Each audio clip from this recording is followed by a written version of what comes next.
ngizomthatha manje, thatha manje, ngiyohlala ngikuthanda, wena wedwa, wena wedwa.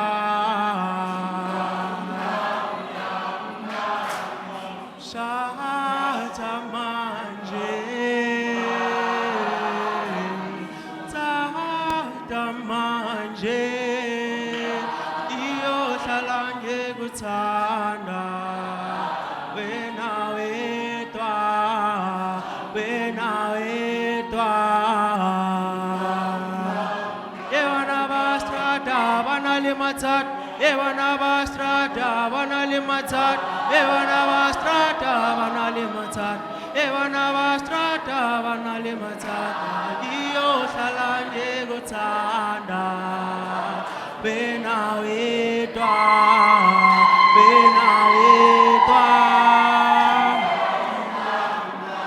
Aye uzongithola uloba ngizinengela idola, impilo intokozo isidingo, iyohlala ngikuthanda, wena wedwa, wena wedwa. Ewana bastrada banalimatat, ewastrada banalimatat, ewastrada banalimatat, ewastrada banalimatat. Well, let's give them a round of applause. Okay, are you ready to start now? Can I call the MC? Let's greet her with the song. RCL Dumela, Dume. RCL Dumela, Dumela. Yo Dumela, Dumela. Yo RCL Dumela, RCL Dumela, RCL Dumela, Dumela, Dumela. RCL Dumela, RCL Dumela, RCL Dumela, Dumela, yo, RCL Dumela, RCL Dumela, RCL Dumela, hey, hey, hey, hey, yo. RCL Dumela, RCL Dumela, RCL Dumela, Dumela yo, RCL Dumela, RCL Dumela, RCL Dumela, Dumela yo, Dumela. Round of applause. Hey, I was worried to speak straight after those beautiful songs because as you can tell, I sound like my brother today because of a flu, but nothing will deter us from the work of today. Please give yourselves a round of applause. Hashtag Asifuni, hashtag. Hashtag Asifuni, hashtag. Hashtag Asifuni violence in our schools, hashtag. Hashtag Asifuni bullying in our schools, hashtag. Hashtag Asifuni gender-based violence in our schools, hashtag. Wonderful, that's why we are here today. Ladies and gentlemen, learners, a very warm welcome to you to the hashtag Asifuni Intergenerational Dialogue that is spearheaded by, as you can see from this very energetic room, young learners, school pupils from across the province, from across the country as well. But none of this would be happening without the support of the Department of Basic Education, by the support and the resilience, of course, of GIZ, by the Agape Youth Movement. Also in attendance, I saw the Popo dancing.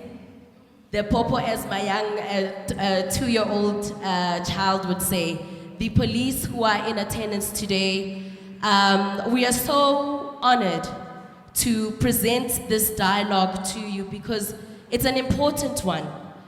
In as much as we deal with issues and grapple with issues of gender-based violence in our country, one thing that we should know is that it predominantly plays out in our schools, because schools are microcosms of our society. They are a reflection of what we deal with on a daily basis, not only in our country, South Africa, but across the world. So today, I would like you to please stand up and remember the young women, young men who are affected, who were murdered, who were subjected to violence in the hands of perpetrators, not only in schools, but in our communities as well.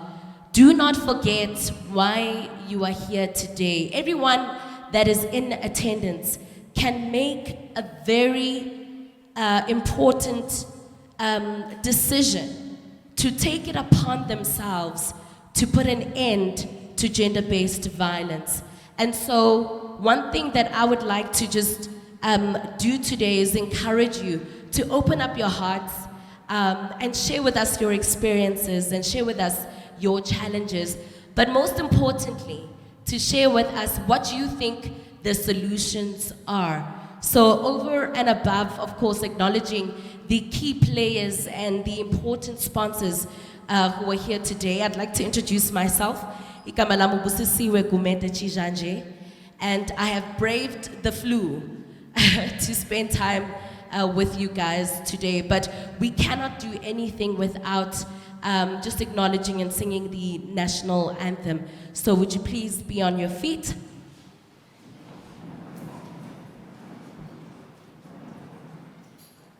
And we will sing our national anthem, followed by the AU anthem as well. Malupaganyisu pondorwayo.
peace and justice on earth. Oh, sons and daughters of Africa, flesh of the sun and flesh of the sky, let us make Africa the tree of life. Let us all unite and join together to give the best we have to Africa, the cradle of mankind, the font of culture, our pride and hope at break of dawn.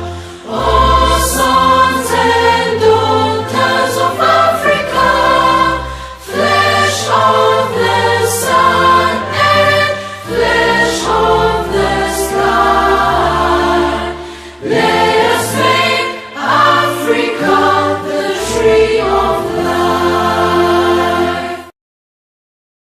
A very important conversation. Please take a seat. This very important conversation and dialogue. Also, quite grateful to the educators of this facility of the school, the principal, the RCL members who are here, who are in attendance, who have welcomed us so beautifully. We appreciate you. The School of Youthland, who have welcomed us so well today. I hope I'm saying that well. I did say and warn a couple of people that I'll probably butcher it. I got 50% on the dot for Afrikaans. That was my lowest mark, but we made it still. All right. No, you can't clap for 50%, but we still made it. All right. With that said, I'd like to welcome the RCL president of the school, Mia Wu, who is going to welcome us and let us know what her hopes are for today. A round of applause. Good morning, ladies and gentlemen. It is with great joy and deep gratitude that I stand before you today to extend a warm welcome to the ministries, executives, and companies involved in today's launch, as well as the fellow RCL members. Your presence here is a true honor, and we are delighted to host this event at Hoërskool Jeugland. Thank you.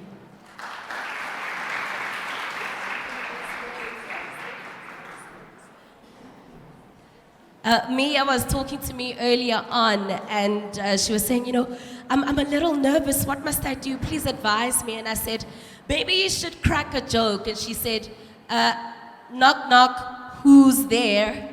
I guess it's Mia Wu. She didn't go with it, but it was totally her joke, but she didn't go with it. That was pretty much great. Thank you so much, Mia. Round of applause for her.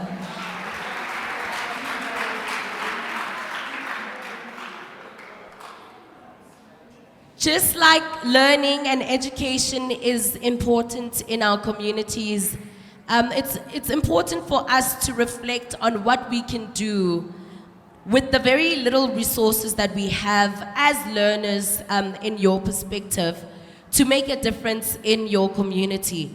If you know that there is abuse happening, for example, in your class, you don't turn your back. You get part of a system that is designed to put an end to such incidences. Turning a blind eye to such incidences perpetuates the problem. I'm sure you agree. And it doesn't necessarily mean that you have to be part of the SAPS to make a difference. But with that said, I'd like to bring onto the podium Liko Bottoman, who is the director that is responsible for social cohesion and equity in education from the Department of Basic Education. I've had the honor of meeting Liko and hearing him speak on various platforms. He's very passionate, This is a man who is involved not only at a higher level at basic education, but most importantly on the ground. And so we're very thankful to have you today. Thank you so much. Thank you so much. The funny thing is that every time we work together, you've got flu. We were shooting some television program together and you had flu then. We needed to get some wet towels on her back when they say cut, then they would put wet towels. She also had like an electronic fan with her. And here she is again. And I know that I'm gonna get sick because of her. But anyway, I really would like to thank our partners, GIZ, Agape Youth Movement, the NECT, the school, the provincial education departments, the districts, and really the young people, the representative councils of learners, for joining us on this vision and mission of really stomping out school-related gender-based violence. We never thought that would be where we are as a sector when it comes to these issues, because it is our belief as the Department of Basic Education that schools protect the health and well-being of children. And so as we work with the South African Police Service to ensure that schools become safe and inclusive centers of learning, care and support, it becomes difficult for us to address issues of prevention as well as post-violence care. And so we are taking a new approach and we're turning a new leaf as government, working with the Department of Women, Youth and Persons with Disabilities and the South African Police Service to look at how we can ensure that children actually do become safe in schools and that our schools are safe and inclusive centers. Now we know that violence is not something that is promoted in schools. We know that violence is brought into schools by children who come from violent households and communities. And so it means then that what we have been doing in trying to address violence only as the Department of Basic Education in schools has not been yielding to any good or effective results. In fact, our partners in the South African Police Service are saying to us that we need to address the issue of violence from the root cause. We need to ensure that we work with community stakeholders and community assets for us to be able to protect children from early or premature exposure to violence. Because studies have shown us that a child who is exposed to violence from a young age is likely to be a perpetrator of violence themselves. And so it is therefore important that we prevent early exposure to violence by ensuring that we teach each other on how best to bring up our children through proper parenting programs in our schools and communities. The second thing that we need to understand is that there is power in government to convene stakeholders so that stakeholders do what they are supposed to do to address issues of violence in our schools. There is also power in the agency of young people to put themselves strategically forward as the strength that we need as a sector for us to be able to do this. Because most times, the learner-on-learner violence is probably the most prominent violence that you see in our schools. Yes, we see some teacher-to-learner violence, and we see some learner-to-teacher violence, but at most, it is learner-on-learner violence. And so we also then need to be able to drive work that allows us to ensure that we promote respect for people's dignity. Because if you've got respect for people's dignity, you won't even think twice about, inflicting pain and harm and violence at that person. Also, we understand that many of the violent attacks that happen in school are as a result of young people not understanding issues around diversity. Meaning that now children become intolerant and they become prejudiced towards one another because they don't understand the fact that people come from different backgrounds and people come with different diverse identities when they come to school. And so then issues of bullying then begin to happen at that time, and then they erupt into a violent attack. Now, I have a daughter, and my daughter is 10 years old, and she's living with albinism. I worry every day that she may one day get into an environment where people don't understand albinism, and she may be bullied for it. And so I do everything in my power to help her understand what bullyism is, but to also help her understand what society thinks about people like her who have got or who are living with albinism, so that she's got the tools that she needs so that she's able to protect herself. Now, I know that many of our partners that work with us in child protection are saying that we're placing too much responsibility on children by saying that they need to protect themselves. But we know that there is value in making children aware so that they can protect themselves. Because we see that the society in which you live is not concerned about your well-being. And so it means then that we need to take back the power as young people so that we're able to then protect themselves irrespective of what society dispenses to us. And so you are our last hope as young people. We will do our part as the state, as the different departments that are here, with our partners that we work with in civil society and development agencies. But we need you to play ball with us.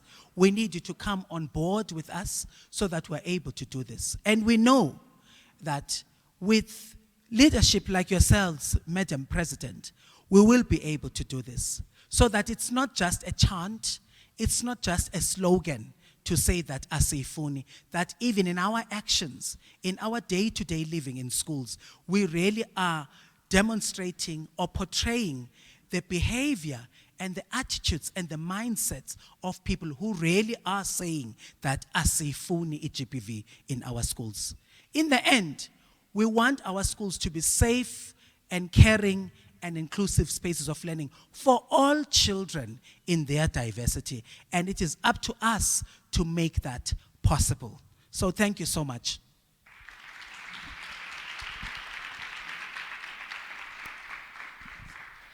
Thank you so much. Driving there the importance of playing a part. Everybody who is here, everyone has it in them to make a change, to report cases, to alert educators, the teachers, to alert the police in their communities about any violence that they witness. And so we thank Uliko Bottoman, who is the director responsible for social cohesion and equity in education. That is at the Department of Basic Education. Thank you so much for that message. Violence is a reality, a daily reality that so many of us live. And because it's so entrenched in our homes, in our communities, it's something that is very hard to root out. And so where does it start? It starts with education, and that's why we're here today.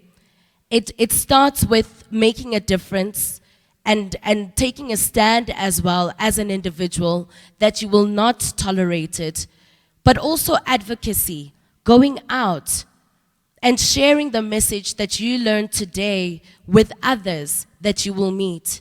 You don't have to be part of the Agape movement, for example, the Agape youth movement, for example, to feel like you are of authority to spread the message. You being here means that you were here and put on here for a purpose of hearing, of learning, but most importantly, sharing with others. And another individual who is doing exactly that is Mduduzi Mazibuko, who is the Gauteng Junior Commissioner working very closely with the police. Now, Uluko has spoken about the partnership that the Department of Basic Education has with the South African Police Service. Of course, every case that is out there and that is reported to the SAPS, but it's very important to sort of bridge that gap, right? To have almost like an RCL of learners, but on the side of the police, bridging the gap between you as learners as well as the SAPS. It's one thing to complain, and we hear it often in the news, that the police are not doing anything about the violence that we witness and that we experience in our world. But it's another if we do not go out and report it. And so reporting is also part of the plan. Reporting is as important. And so I'd like to call upon Mduduzi to come up to the podium and share with us some of the lessons that he has learned dealing with learners and facilitating that relationship between learners and the police, some of the challenges that he and his team experience, but also what next going forward. Is Mduduzi here? There he is. But to give Mduduzi a police uniform, he needs a police uniform as well. I'm Mduduzi. Nice to meet you. Nice to meet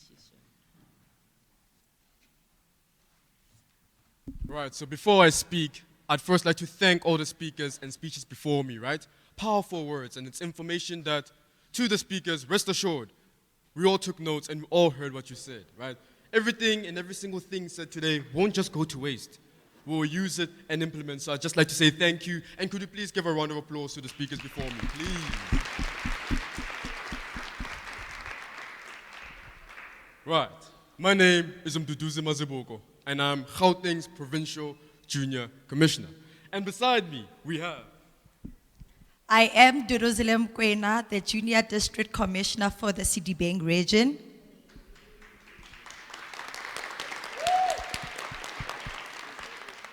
Ladies and gentlemen, standing before you is Nhlanhla Mngoni, the Deputy Provincial Junior Commissioner of Gauteng. I thank you.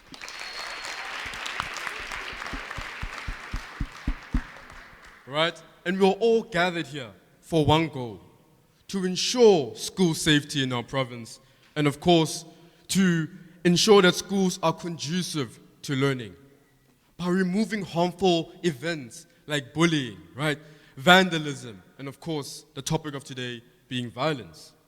So, we plan on doing that by two means: combating all those harmful flaws and the things going on in our schools, and of course, through education, because education is power. And I'd like to land a quote from Nelson Mandela when he said, "Education is the most powerful weapon you can use to change the world." Right? Exactly. So as a junior commissioner, I am deeply honored to lend my voice of support in such an important endeavor, the Gender-Based Violence and Femicide Prevention Program, right? And this initiative is a crucial first step to one of the most pervasive social crises we have in our generation and in the world that we live in today, right? So, however, to combat GBV, or gender-based violence and femicide, we need only one key thing. And that's collaboration and working together. So let's unite. Let's stand together to eradicate gender-based violence and femicide in our society today. Not just for us, but for our future generation. Let's make the world a better place. And by working together, we won't just promise this, we can ensure this reality, right? So, I have a favor to ask. We're going to say our hashtag motto and what we stand for, and of course, we would appreciate if you repeat that back to us, right? So together, we say Hashtag kuzoba safe safe as eskela. Gela. Safe as Gela. One more time. Hashtag kuzoba safe eskela. Hashtag kuzoba safe as Gela. Thank you.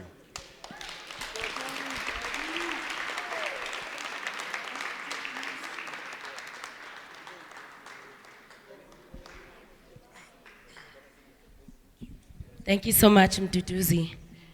Thank you so much. It's really great to see individuals like Mduduzi very passionate about safety in schools. And I'd like to open up just to members of our audience and ask a very critical question. And I would like you to be very honest about it, right?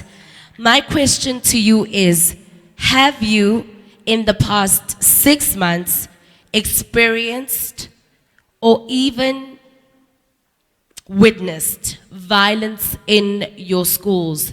And you don't have to mention names. It doesn't have to be about you. Whether it's something that you heard in the news and that is troubling you, and you thought, I could have done something. Please raise your hand. And I think that for us will set the tone for the kind of conversation that we will have a little bit later on in the panel discussion. I saw a hand here somewhere. There we go. Please stand up, introduce yourself, and tell us your experience. Again, I am Duruzilem Kwena from the prestigious institution, New Hope Secondary School, representing the Sidibeng East, and I'm also the Junior District Commissioner for Sidibeng. My experience, I've witnessed students being involved in this gender-based violence. We have pupils who are dating at school, and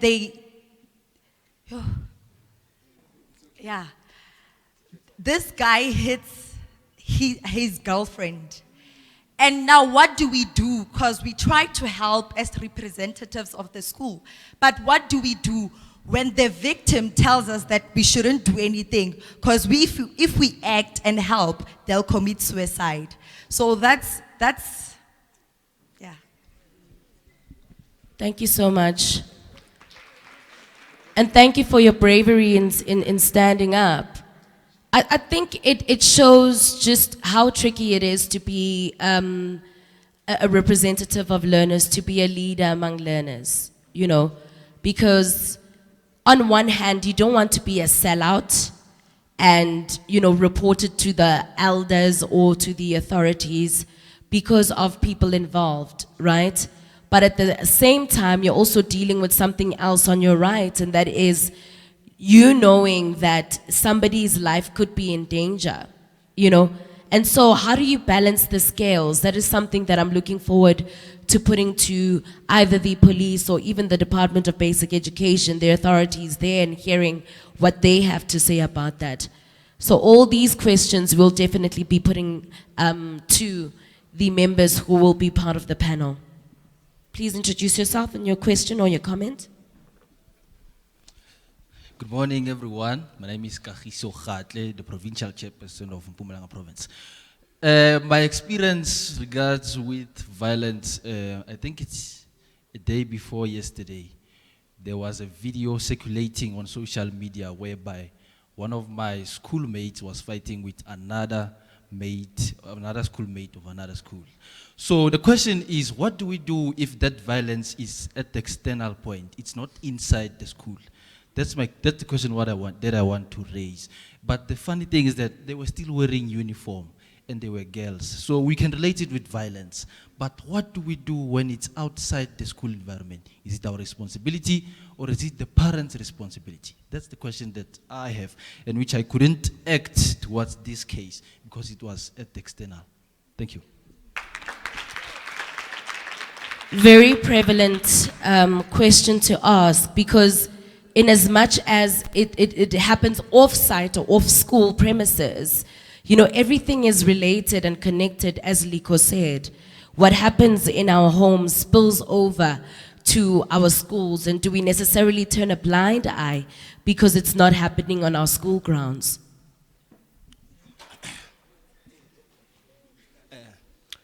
Good day. My name is Tendo. I am a leader in Yachland. I have a question. So we as leaders in the school, in our separate schools, we witness fighting and violence happening. But like we as leaders, they can come to us and ask us what's happening. But we'll be labeled as a snitch. So how do we as leaders create an environment where we can open up to like educators, higher power positions, to tell them what is happening so that they can be able to solve that issue? That's my question. And it speaks to the stickiness and the awkwardness that is associated with being a student leader. Like I said, you don't want to be labeled as a snitch, impi, someone who is not for learners because you're highlighting something wrong and something bad that is happening in your school. So over the years, there have been various mechanisms to sort of protect student leaders. For example, there'll be anonymous boxes where, letters can be written and pupils can sort of write a report and stick it in there anonymously, right? You are at least solving the problem by reporting it, but also leaving it to the powers that be to sort of solve it. Please get this conversation going as well on social media. We are live streaming on YouTube on the Agape Youth Movement YouTube page. So take pictures, post about it, let your friends know that we are having an important conversation. I'm going to go back again to the commissioner. Was it you? So, again, to you, leader, right? Hello there. Tendo, ne? Tendo, right. Very powerful question, right? It's actually very serious. Whereas you want to help someone, but sometimes you might be labeled as a snitch or there are repercussions to trying to help, right? And as a leader, you can't just let violence subside or just let it happen in front of you, right? So for that, we have at least one huge measure towards that. First of all, try and make it not in a sense compulsory, but try and open the platform for people to address their issues, right? Don't force them to. Of course, you're a leader that can come to you personally, but sometimes you just need that extra confirmation. So maybe, in a sense, have, let's say, a period on a Friday afternoon or something like that where whoever has an issue or recommendations on the school can just really just come to you, right? And of course, the anonymous box is a powerful suggestion because it works, but make sure that everyone in the school is aware of that and that they can use that to their advantage. That's one of the answers we have for that question. But also quite tricky is the advent of social media, or the element of social media, right? Which was raised by one of the learners there. Is that what do we do when something is trending? We're living in a world of TikTok, Instagram, X, where information and content is shared, sometimes very harmful, especially for victims. Day in and day out, we see content of school pupils either fighting or a bullying incident, right? And when you scroll down to the comments, some of the things that you see there are really, really worrying, right? Because it's less about the incident of violence that has happened in school or that is unfolding in school, but mostly about, who got beat up, right? Or people laughing at it. And so the element of social media as well is sort of changing the dynamics because it adds another layer of embarrassment, not only for the victim, but other parties involved as well. How detrimental is that? How does that affect the people? And even the educators or the school at large that is involved. I saw her hand here as well. So social media is something else that we will tackle. Good morning. My name is Mbala Dlamini, representing Mondio Police Station, a junior police commissioner, and together with my team. So in adding on to the conversation of how do we as student leaders engage with the matter without being seen as a snitch. So we think that the way that you can do this, and this is something we have been introducing within our schools, is we have something called a venting box system.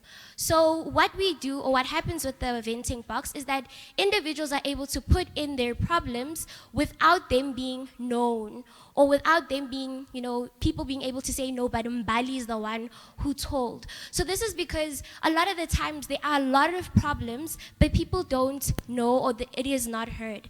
Another thing that we can do as student leaders, or something that can be done in schools, is to make sure that you have things such as a helpline. So one thing that we have done as the team is to go to schools and also, promote having a helpline. Because at the end of the day, one of the reasons why students, go to external, become an abuser, become a bully, is because they don't know how to deal with their emotions. A lot of the times it stems from internally. So if they don't have an outlet where they're going to go because they're afraid of being snitches. So we have 2 solutions that we'd like to also share with you guys. We've seen it help is 1, a venting box system, and 2, ensuring that schools actually have a helpline. Thank you guys. Thank you so much. I'm looking forward to facilitating that conversation. These are just but the few questions, comments, as well as concerns that are coming from young people, from pupils who are in attendance here with us physically. We are also online. We are streaming this event as well, and I am of course acknowledging those delegates who are joining us online, student representatives from across the country, as well as officials. Please get that hashtag going online, whatever that sticks out to you. Do quote us, hashtag Asifuni on X, on Facebook, or whichever platform of your choice. We've heard a lot, right, about this hashtag Asifuni initiative and project, but what exactly is it? Ivela kuphi? What is its impact and what is its motive? I think it's time for us to learn a little bit more about the project through a video that has been put together by the team to make us learn more about its outcomes. Doo-doo-dun.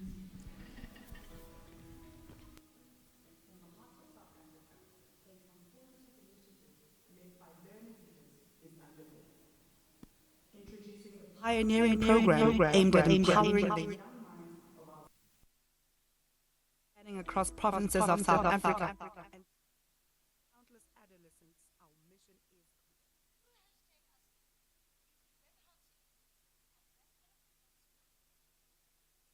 workshops of learner leaders, school-based information sharing sessions, intergenerational dialogues, and learning technology materials and platforms. We're building awareness and capacity to influence positive social behavior change in our adolescents, to tackle gender-based violence and advocate for sexual and reproductive health rights. Aligned with national and international conventions, this program is a beacon of hope.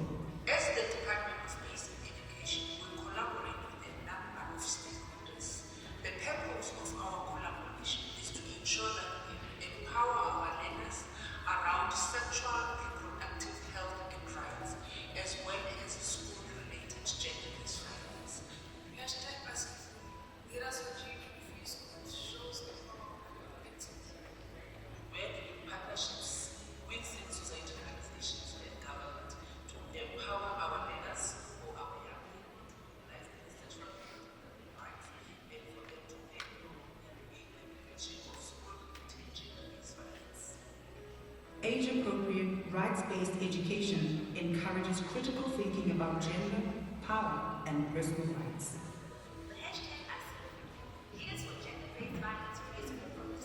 That can be an incredible experience. Our collective efforts are sparking change, fostering environments where learners can thrive, free from violence and empowered with knowledge. Join us on this journey.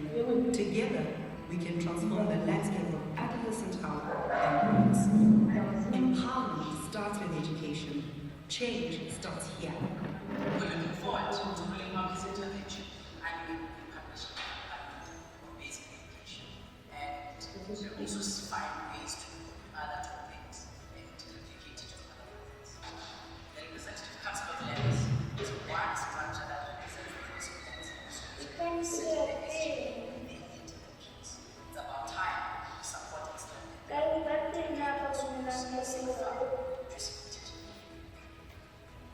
Get involved, make a difference through the hashtag ASIFONI GBV Free Schools program.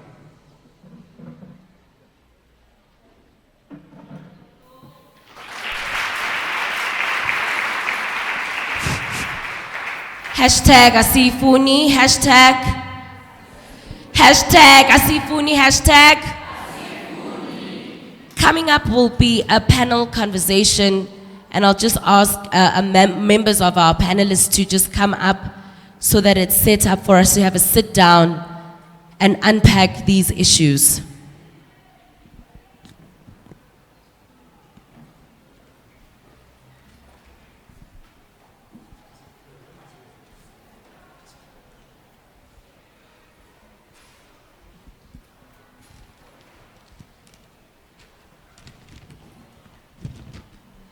And while we're waiting for that, could I get an item from the lovely learners who helped us earlier on?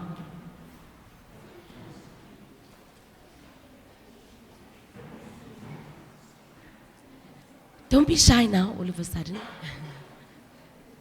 Was it on this side?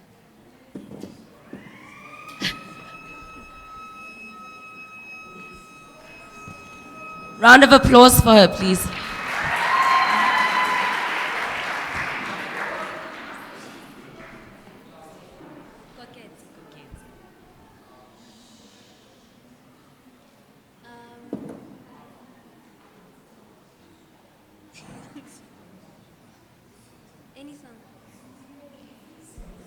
Okay, this is Koketo trying to think which lovely song to sing for us.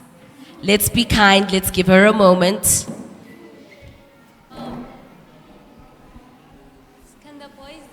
Can the boys please start Zumpe? Zumpe.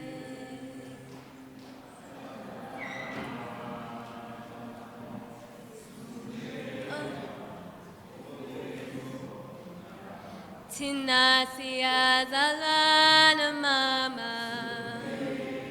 Oh yeah. Oh yeah. Oh yo. Oh Tina siyazalana mama. Oh yeah.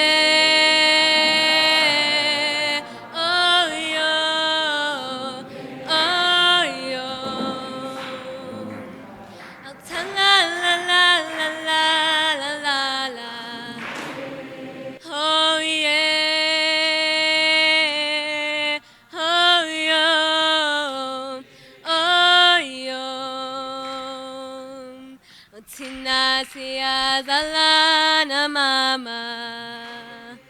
Oh yeah. Oh yo. Oh yo. La la la la la la la. Ta la la la la la la la. Inkumbula bazali bam. Oh yo. Tina siyazalana mama. Oh yeah. Oh yeah. Oh yo begezolo dagama. Tina siyazalana mama. Oh yeah. Oh yeah. Oh yo begezolo dagama. Askisi, I'm sorry, mama. Askisi, I'm sorry, mama. Abalele se balele. Ungakali ma. Ungakali. Ungakali. Abalele se balele. Ungakali ma. Oh yeah, yeah, ziwololo. ngozithandwa sa eyayingoba mina nawe mina awe siqede iminyaka emasithokoze tozithandwa sami bathu zongishiya awe siqede iminyaka ngizile ukuthi ubebu uyangithanda yo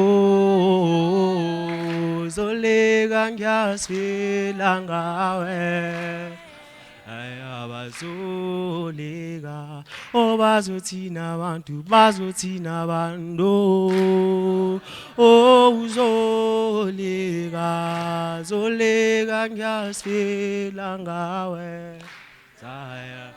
Uzandile? Ndikhokhele bawo.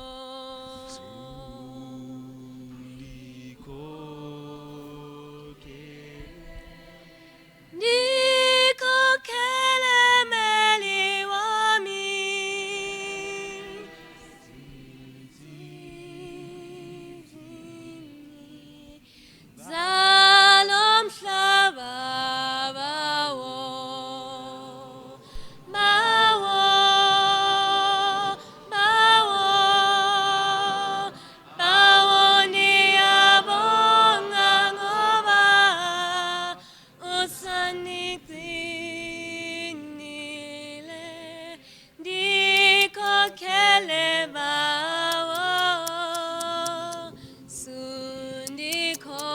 If I sebenzi, there's another one there.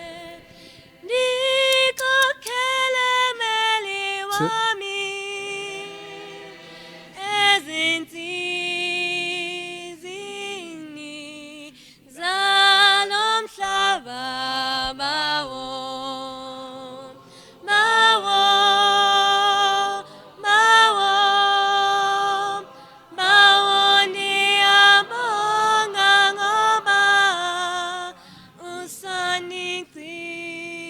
usanigcinile meli wami bawo uhlala uhlezi eduze kwami bawo ndiyabonga ngoba usanigcinile meli wami bawo uhlala uhlezi eduze kwami bawo ndiyabonga ngoba usanigcinile ndikhokhele bawo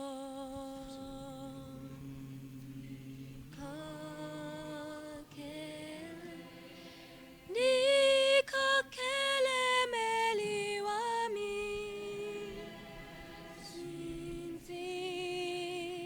zinsizini zalo mhlaba bawo bawo bawo bawo ndiyabonga ngoba usanigcinile. These young people are not vibrant.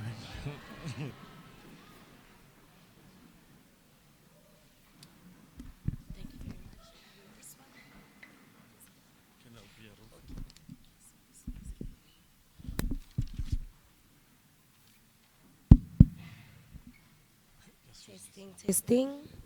1, 2, 1, 2. Can you hear me?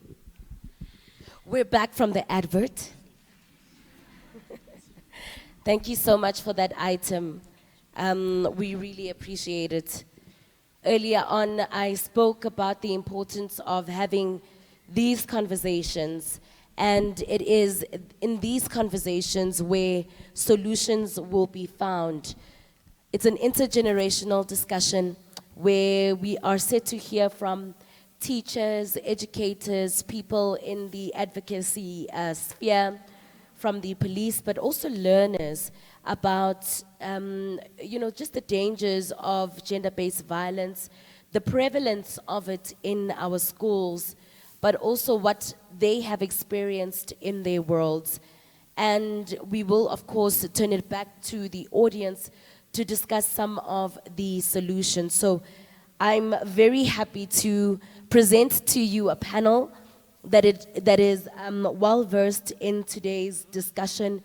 And I think it's commendable, especially from the student leaders who are here, that should be able to share with us your thoughts, irrespective of the challenges that you have already highlighted, and how your characters have been previously or maybe even currently questioned by your fellow learners for simply doing the right thing and doing what is in line with the hashtag Asifuni campaign that is being rolled out in our schools. So I'll introduce the learners first. Of course, you've met the commissioner working alongside with the SAPS, and that is Ututuzile Mukwena.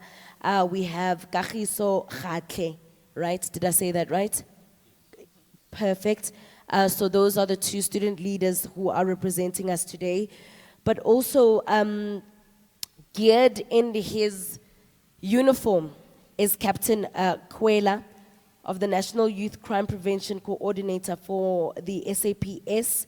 We also have Sis Buiswa, Mpini from GIZ, and also an educator with us who was equally nervous to be on board, but we do appreciate you. And thank you so much for being with us, Umamtando Mukapela. I hope I said that right. And perhaps let's start with these students to sort of open it up for us and tell us, in your view, what is gender-based violence? And we have to take it down to that level, because we assume that everybody in this room understands what exactly it is, but also most importantly, they have a good understanding of the term itself and how it manifests in our lives, but not everybody knows what it is. So perhaps let's begin with that. Absolutely. Okay. Absolutely. You are on. You are I'm on. So what is GBV? Well, at a very basic level, it's violence towards an individual because of their gender. And of course, this can take many forms, with the highest form of GBV being femicide, which is the indiscriminate or discriminate killing of women and girls because they are women and girls, right? And it's become a serious issue in recent times, especially in the area we live in. And of course, throughout this entire discussion, we'll hope to answer every question you have about the element or concept of GBV. But of course, just to further elaborate on the definition I've given so far, it's also a social issue, right? It's rooted on how some individuals grew. Some individuals grew in households where, let's say the father, if something's not going okay, the father is right or is okay to hit the woman in the household, simply because she made a mistake or something like that. And that's one of the many causes of why individuals grow into GBV. And our main aim today is to remove that stigma, to remove that boundary that's stopping us from achieving equality, right? And I'd say that gender-based violence, whether or not it's happening in our homes or in schools, it almost happens behind closed doors most of the time. And so it's not a tangible thing. It's not easy to put a point to it, right? Do you think that's like one of the reasons that makes it hard for you to report it and tackle it? Kagiso. Good morning once again, it's Kagiso here. I think you mentioned that it takes place around it at the back doors. So as someone, as I stand in front of you, I might be embarrassed to say I'm abused. I might feel ashamed to mention to the next person that I'm being abused, physically, emotionally, mentally. It's a sort of embarrassment to be abused. I don't know what element caused that, but it brings shame and embarrassment. So I think that's what prohibits us to further deal with this issue of GBV and femicide. Yeah. Sure. So looking at the element of embarrassment and shame that comes with somebody who has experienced it, right? Teacher Tando, for you, is it something that you see maybe in the learners, for example, if there was a case of after school is after school, you all know what I'm talking about. Right? There's a after school is after school situation. More often than not, the victim will not go back to the teachers and say, I was beat up by learner X. They will go home and cry. What do you think is behind that?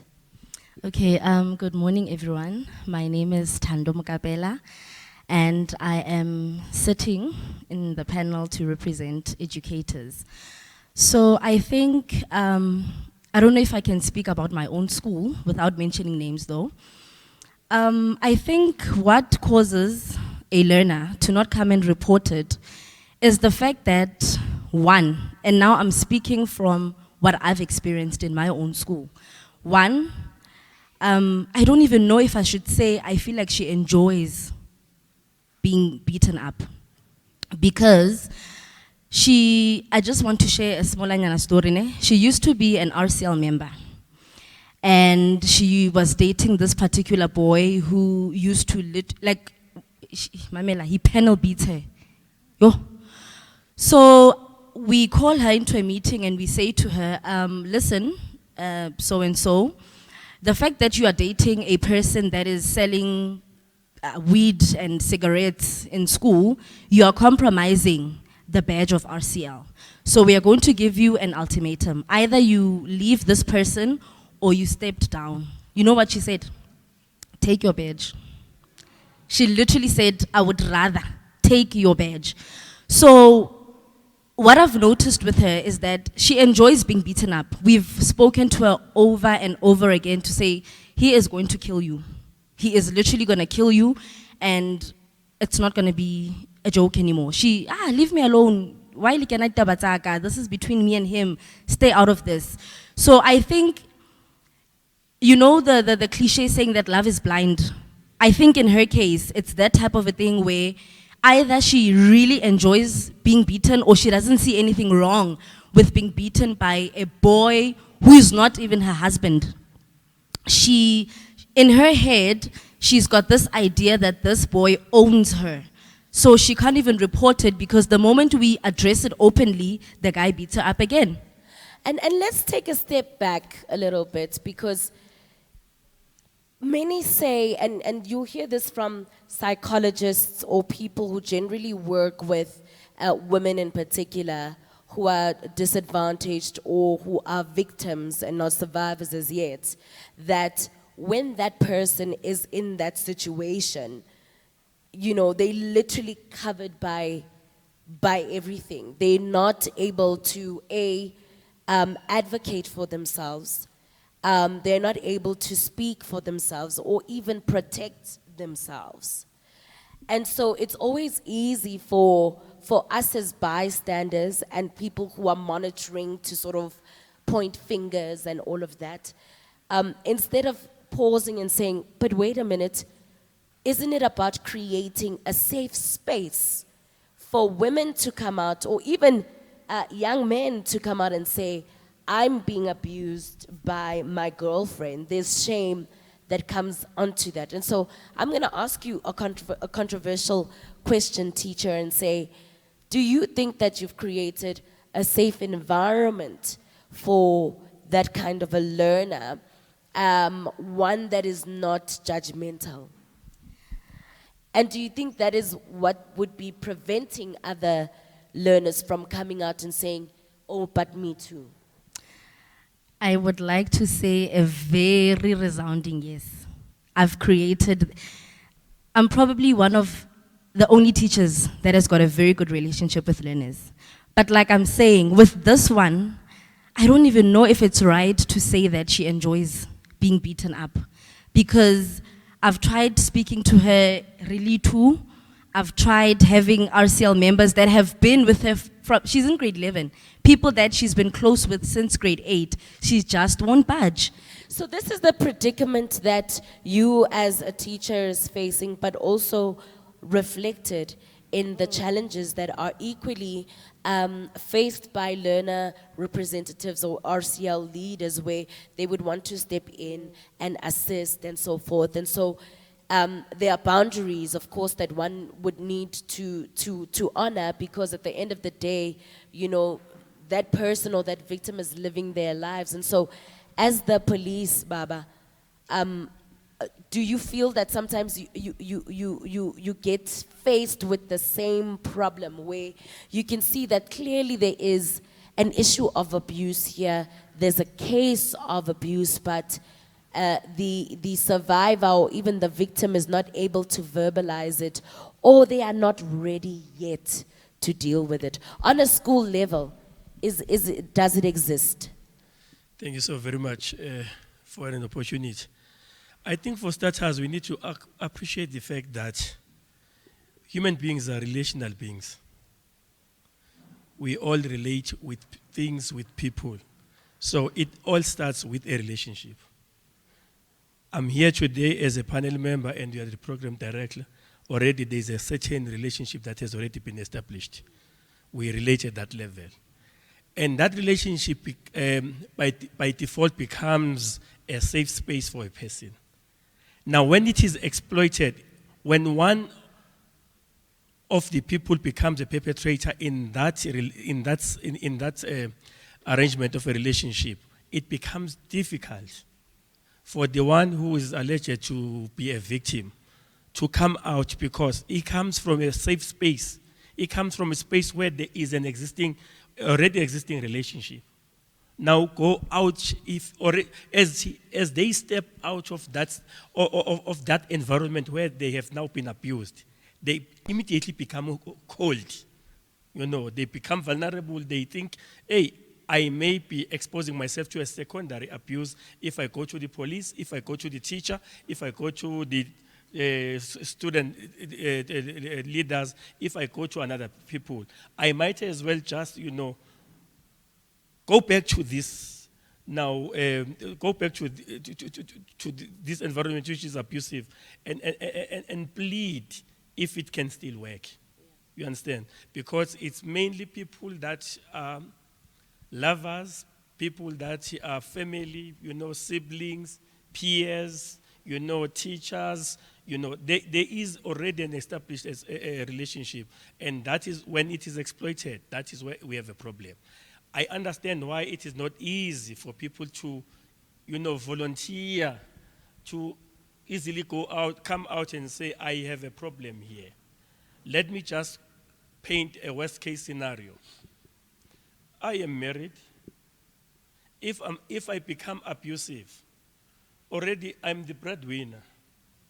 So my victims, they depend on me at a certain level. So if they move out, the first question, where will I sleep after having gone to the police station? What will I eat? Who will provide for my school transport? You understand? Then you think of that, then it's easy to them to protect the perpetrator and perpetuate abuse unaware. So let's take that same example and apply it to the school environment. Why would victims of abuse not feel comfortable to speak out against their perpetrators? All right. I think I was covered. One of the learners tried to assist us. I even took notes. We are going to apply that in our intervention strategy, because the environment is just designed for schooling. There is no social worker that is readily available to listen, because the teacher has a class.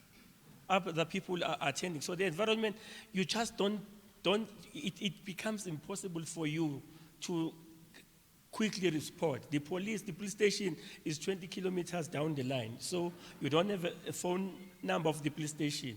You can't go to a teacher, yet you are not ready for that, because the environment is for schooling.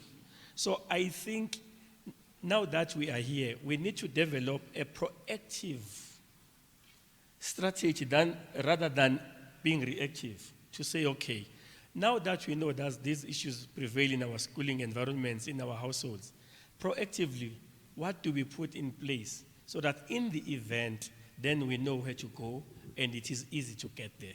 Sis Boyiswa, it sounds like a multi-pronged intervention that is needed.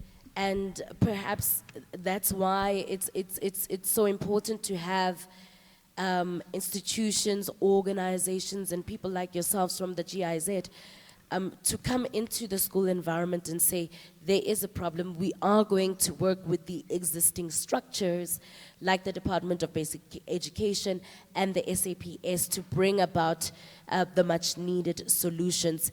In your view, how big a problem is this for the GIZ to say, no, we have to allocate funds, we have to allocate resources towards gender-based violence in schools in particular?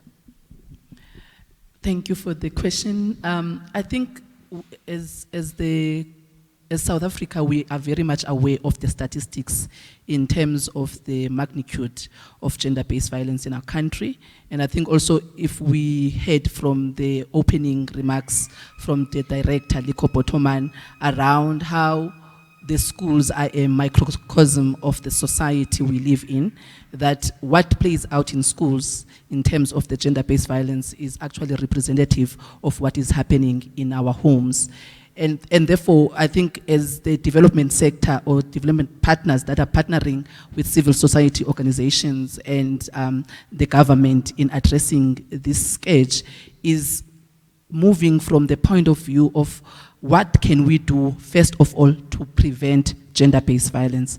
I think the schools are a fertile ground because we are working with young minds. There is a saying, we cannot teach old dogs new tricks. But with young people, we are working with developing minds, that if we are changing the harmful norms that they are growing up with from their homes in the schools through the life orientation curriculum, through the extracurricular programs that we are supporting as the development partners with the government, then we are starting a journey of changing the next generation so that we do not sit with the complex problem where the victim of gender-based violence, when there are efforts to try to support them to come out of that situation, they are not as successful as the educator has just mentioned. So the problem is complex and the problem needs partnerships in order to address it. But for me, I want to emphasize the importance of prevention, that we need to start making sure that our learners in schools, they get the right information and the knowledge, and they are taught the right knowledge and skills and values, that it starts with them, the change starts with them. What is happening at home, they do not necessarily have to repeat it in their own lives. They can make a difference. Hence, the Asifuni GBV in our schools that as GIZ we are supporting through our partnership with Agape Youth Movement. Before we get to you, Captain Kwela, do we have some sort of understanding or indication of how big of a problem it is in our schools? I'm trying to sort of gauge whether there would be statistics that reflect the true picture of what's happening in our schools. There's a bee that is messing with us. If one of us screams, please bear with us. They would have been stung by a bee.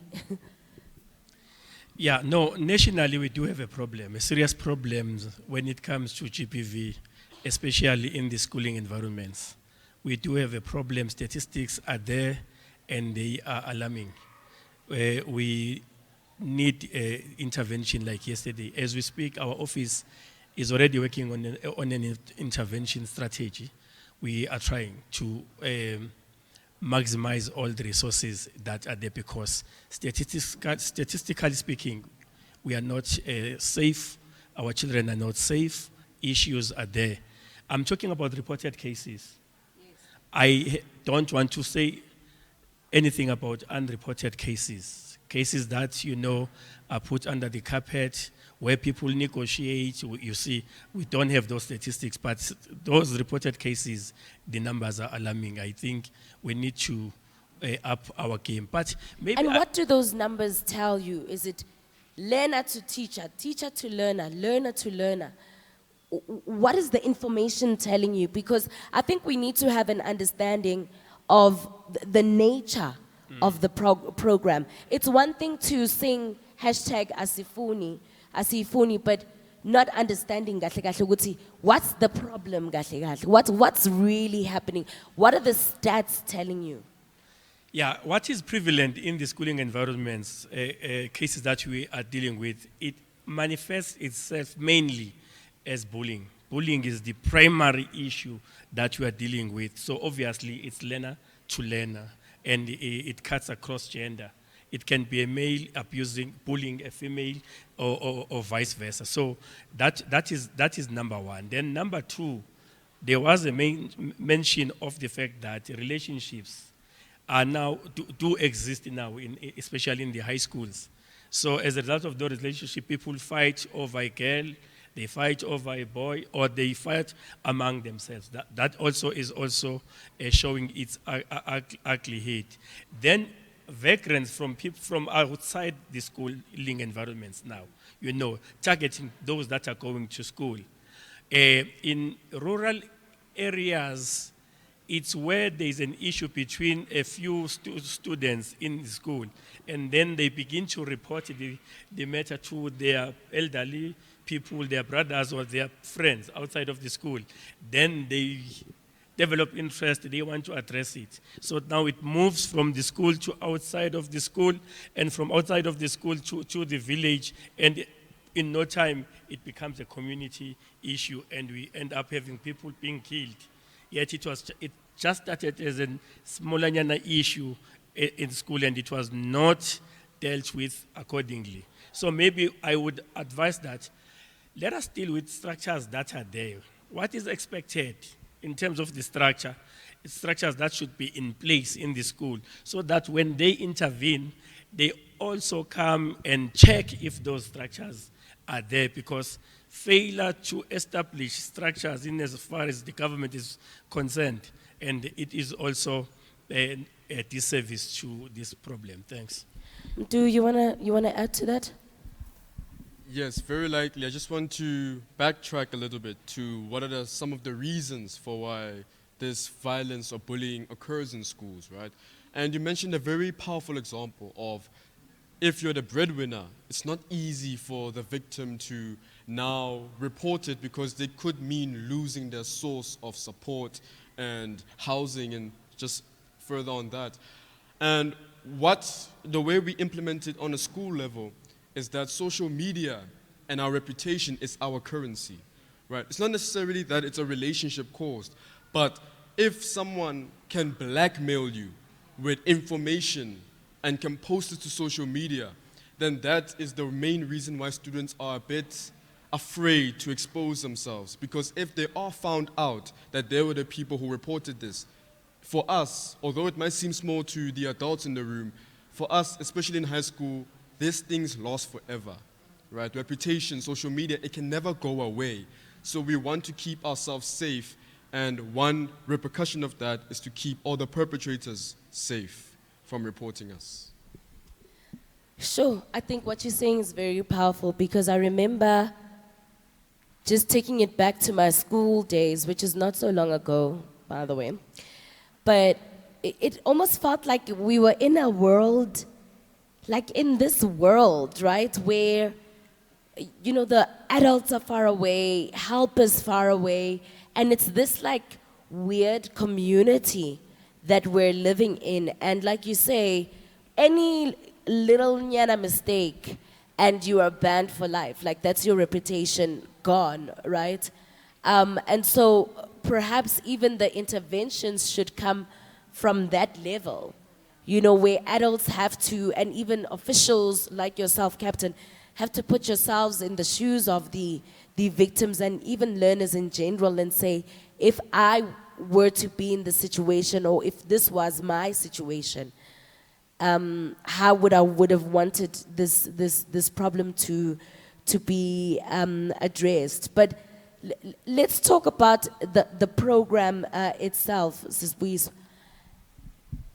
Do you think that it is bringing about the much needed relief and assistance that it aims to give? Okay, so because I am the supporter of the program, definitely I'm going to say yes, it is bringing about the much needed relief in terms of creating awareness.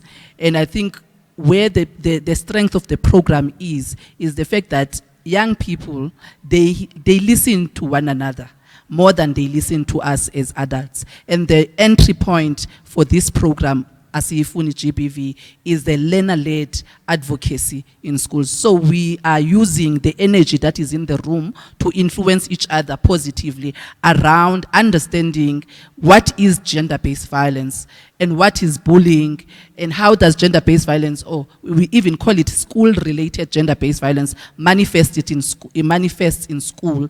And then what, as learners, the program also empowers the learner leaders that are in the room around the knowledge and the skills that they can use to influence each other as learner leaders, including the learners in their own schools, around the role that they can play to advocate. And I said in my earlier answer is that our entry is around prevention, because when we now talk at the level where someone is being already bullied and someone is a victim, and how that gender-based violence or that experience of violence actually disempowers them to the fact that when they are even being provided an opportunity to be supported, they still go back to that situation. And we know why that plays out psychologically. But the program therefore is using the premise of peer-to-peer education, peer-to-peer learning, and using the energy that young people have to influence each other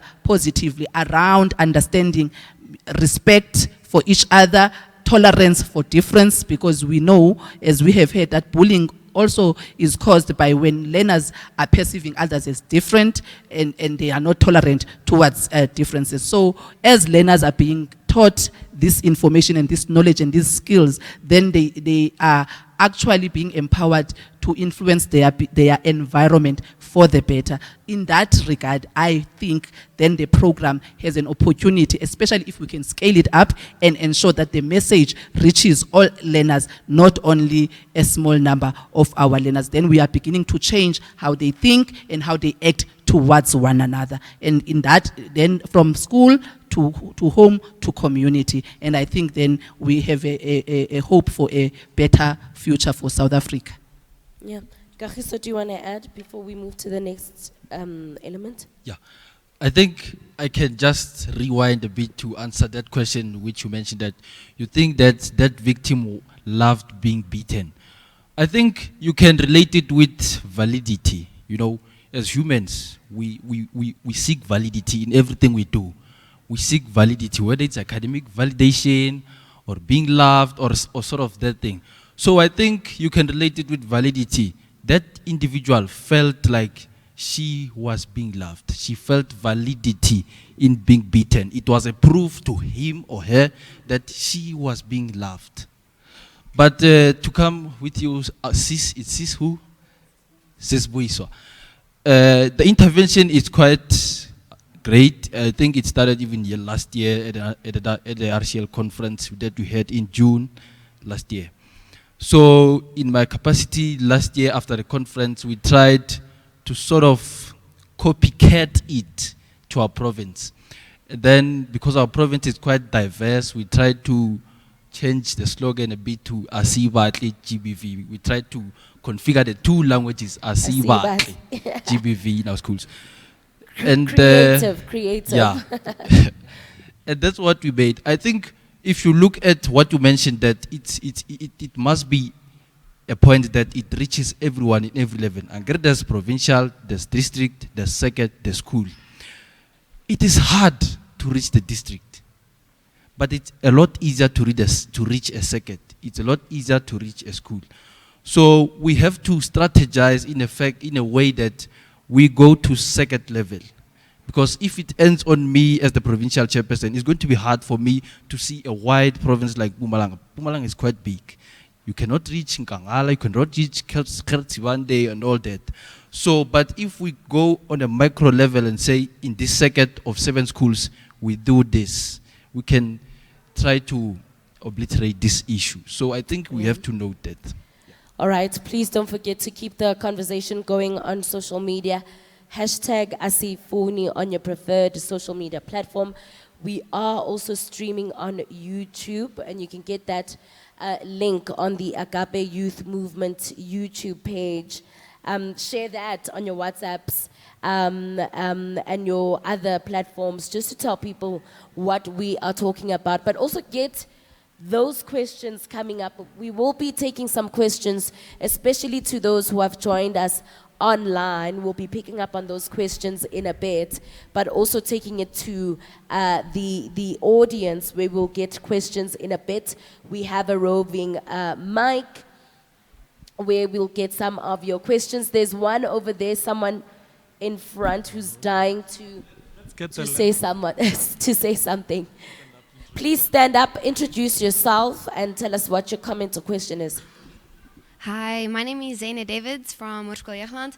I just had a question regarding to the young girl who finds being abusive enjoyable from her boyfriend.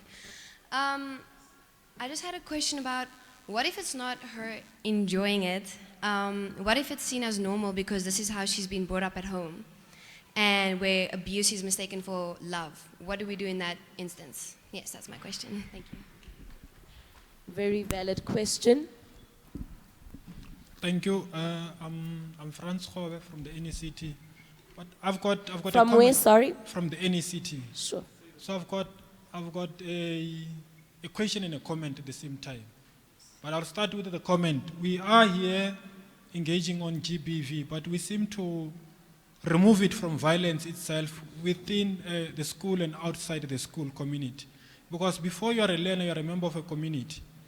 And then now we seem to be comfortable with discussing it here, but when it's after school, 2 o'clock, you as a teacher or a police officer could just even pass someone or some learners fighting out there, and then it seems to be normalized like that.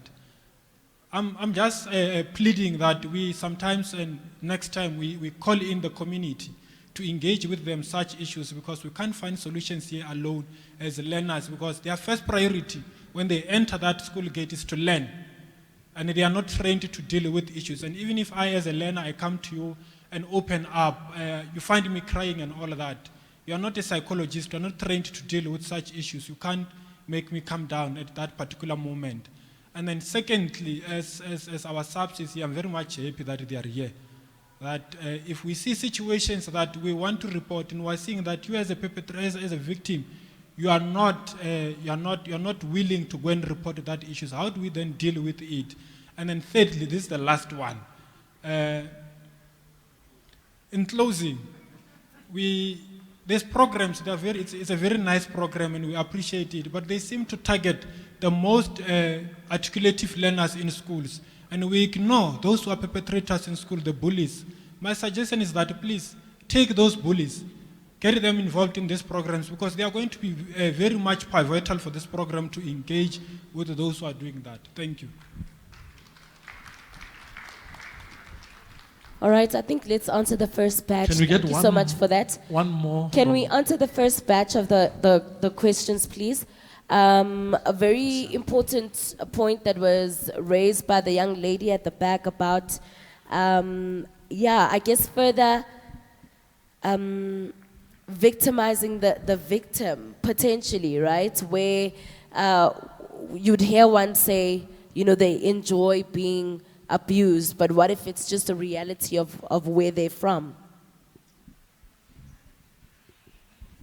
Okay, thank you for the question. I think Kagiso is the one that spoke about validation. So, of course, when a child grows up in an environment where it seems normal, I think the captain also spoke about it to say, in a space where we are at home, we are literally, I'm sorry, can I just, what the breadwinner. So you need to literally sit and bear this pain because you don't want to find yourself homeless or having to go to bed having eaten, you know. So I think with this particular learner, I think it goes back to validation.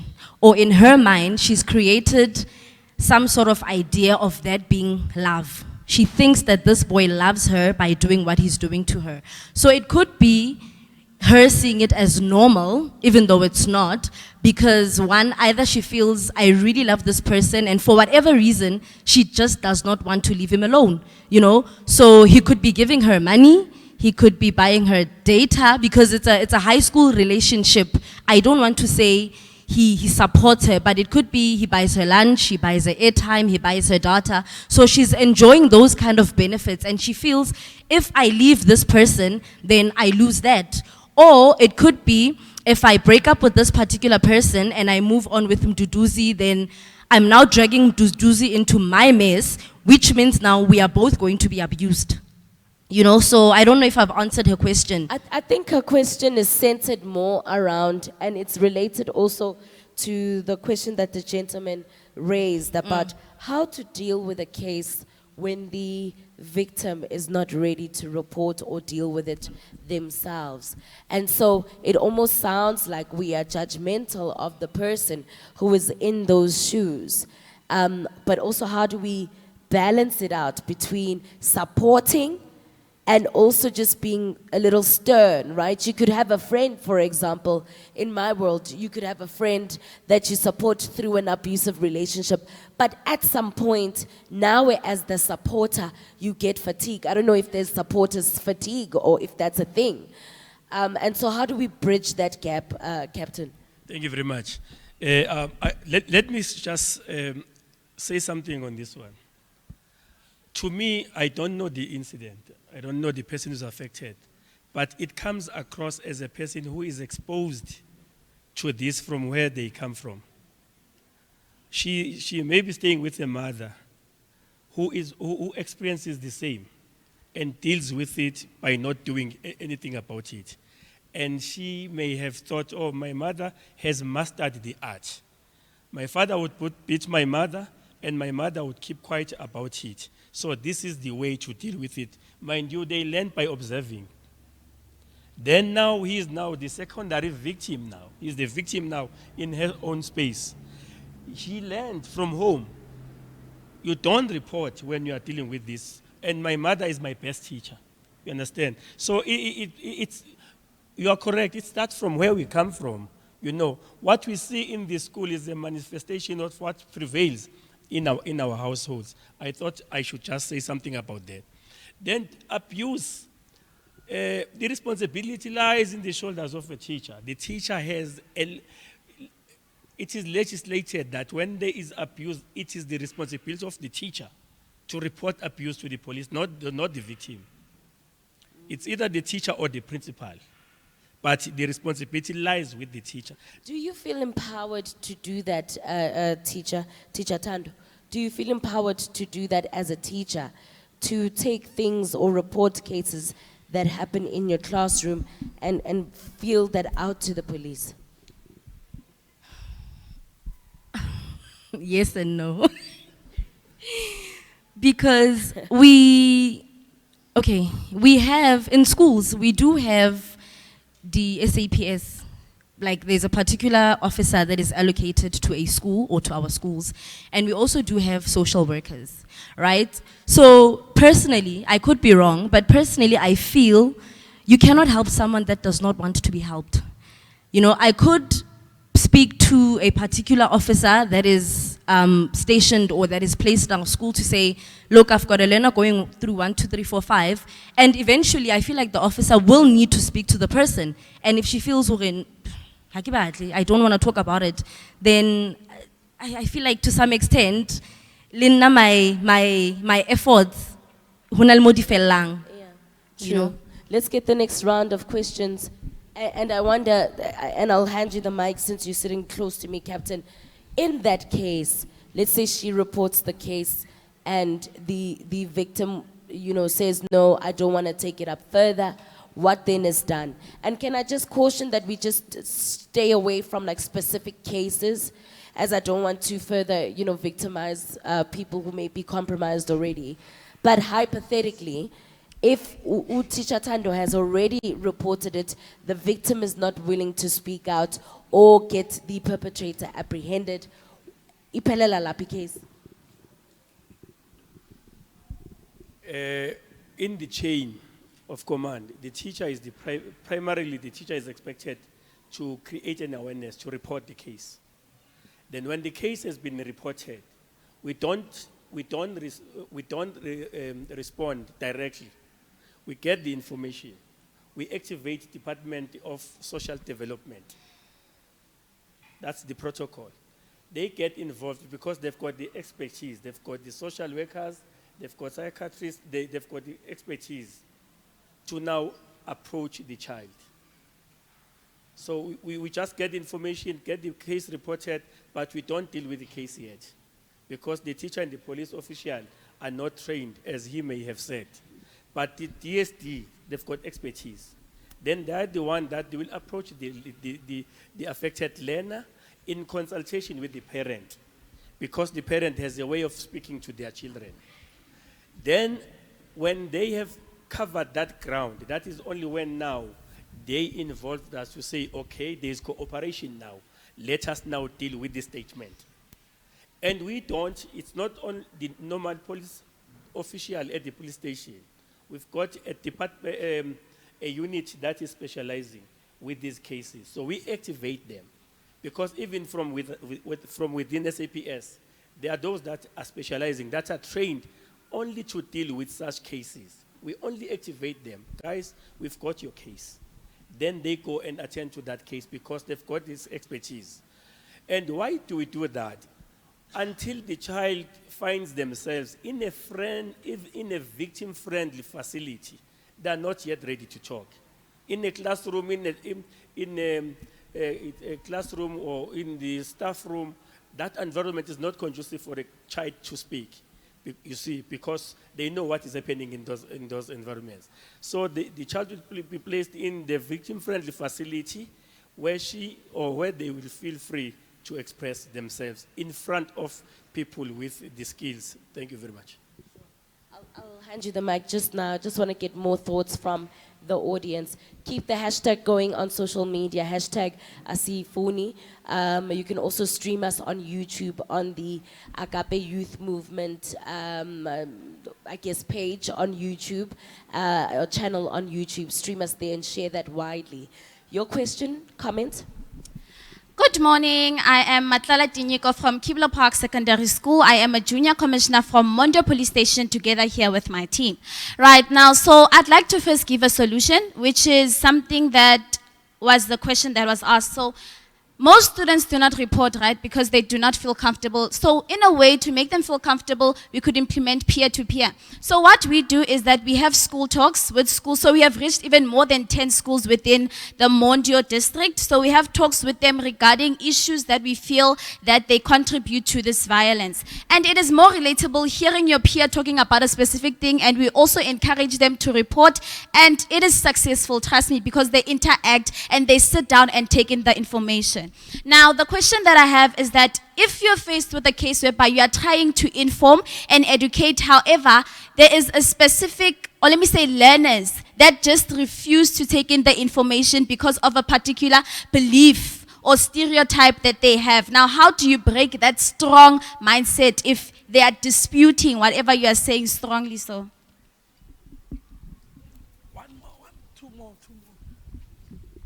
Thank you for that question. Noted. Let's get some more from the audience, please. We have more hands. Greetings, everyone. So, standing before you is Andile Hope Mahlangu from the Nkangala district, all the way from Mpumalanga. So, the question I have for Mrs. Tando is that why don't you, as teachers, at least try to penalize the perpetrator, but not really to penalize him, but to discipline him for aiming to educate and reform, rather than solely punish him, because we don't know what he is going through that leads him to doing whatever that is doing. And to also provide counseling to help him understand that the impact of his actions and learn healthy behaviors. Thank you. Good point. Thank you. Next one.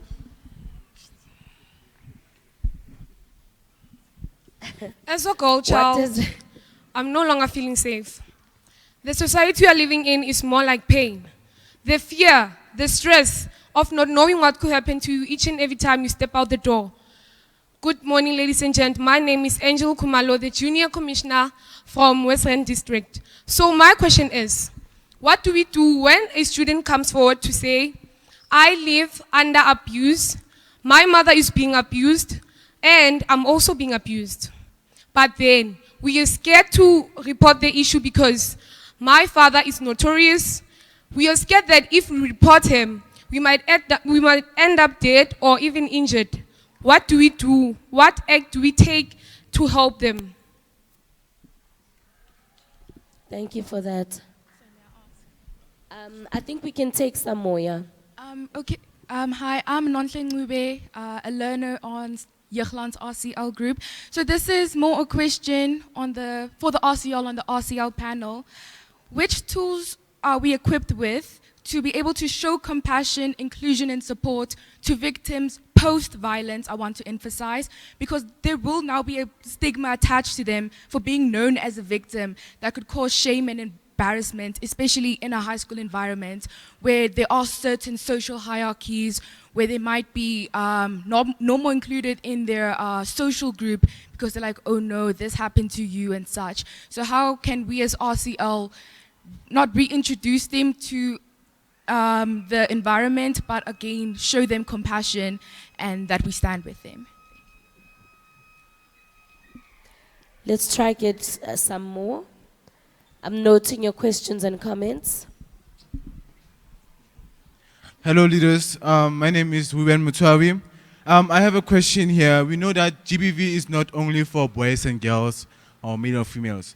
So I have a question. The question says, how can we create a safe and supportive environment for learners who identify as LGBTQ+, and what specific challenges do they face? Okay. Good morning, everyone. Ompile Majola speaking. I wanted to ask a question. We spoke about after school is after school. Hey, so now the problem is, I'm from a township school. We face certain problems such as the after school is after school or stitches get stitches and all of those things. The question is, coming from a township school, we face situations such as after school is after school. Now there are external factors involved with it. For example, Mabollo, we call them initiation schools in English, yes? Those people come with weapons and they attack our learners, and like it's a problem that we face. Now, the question I wanted to ask is, how, as leaders of the school, do we face these such situations, and what are the solutions, or what as leaders of the school equipped with to face such situations? Yes. All right, I'm going to close down questions for the moment. I think we've got a good batch of questions to engage on. I think really prevalent to me is the issue of changing attitudes, right? Myths and stereotypes when it comes to abuse, but also perspectives. And possibly maybe Siswiswa, you could take that one. How challenging is it to change learners' perceptions about gender-based violence? Everything that we're talking about today, the hashtags and the messages and all of that, and this is just based on research, more often than not go over the heads of young people, because they may feel like these projects and the older people are just speaking at them and not with them. And so that makes it harder for them to actually internalize it and actually believe it when they already have pre-existing notions, principles, and misconceptions about what is right and what is wrong. Sure, it's actually a complex thing to change people's socialization, because the belief systems, the stereotypes that we are having are coming from a number of years of growing up with the same messaging from home, from society, from media. It feeds what we believe.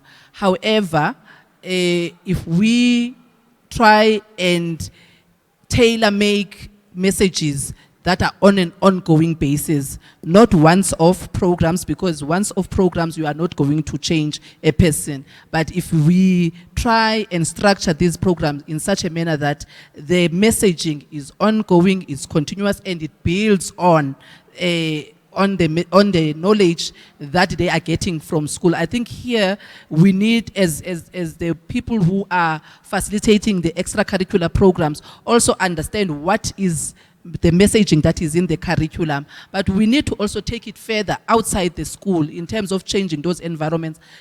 Also engage our parents, because the belief system or the stereotypes that the learner will hold on to would be the values or the information that they got from home, and they don't want to let go of that. Or some of those, which we call them harmful, they may also come from their religious beliefs or cultural beliefs that they get from home, which are actually harmful. And therefore, through these programs, let's not only just target our learners to change their thinking. Let's also engage parents, so that parents give the right messages to their children. Let's also engage our religious and traditional leaders in communities, so that the message that the learner gets from the program, such as Asifuni, GBV, she or he also gets it at home.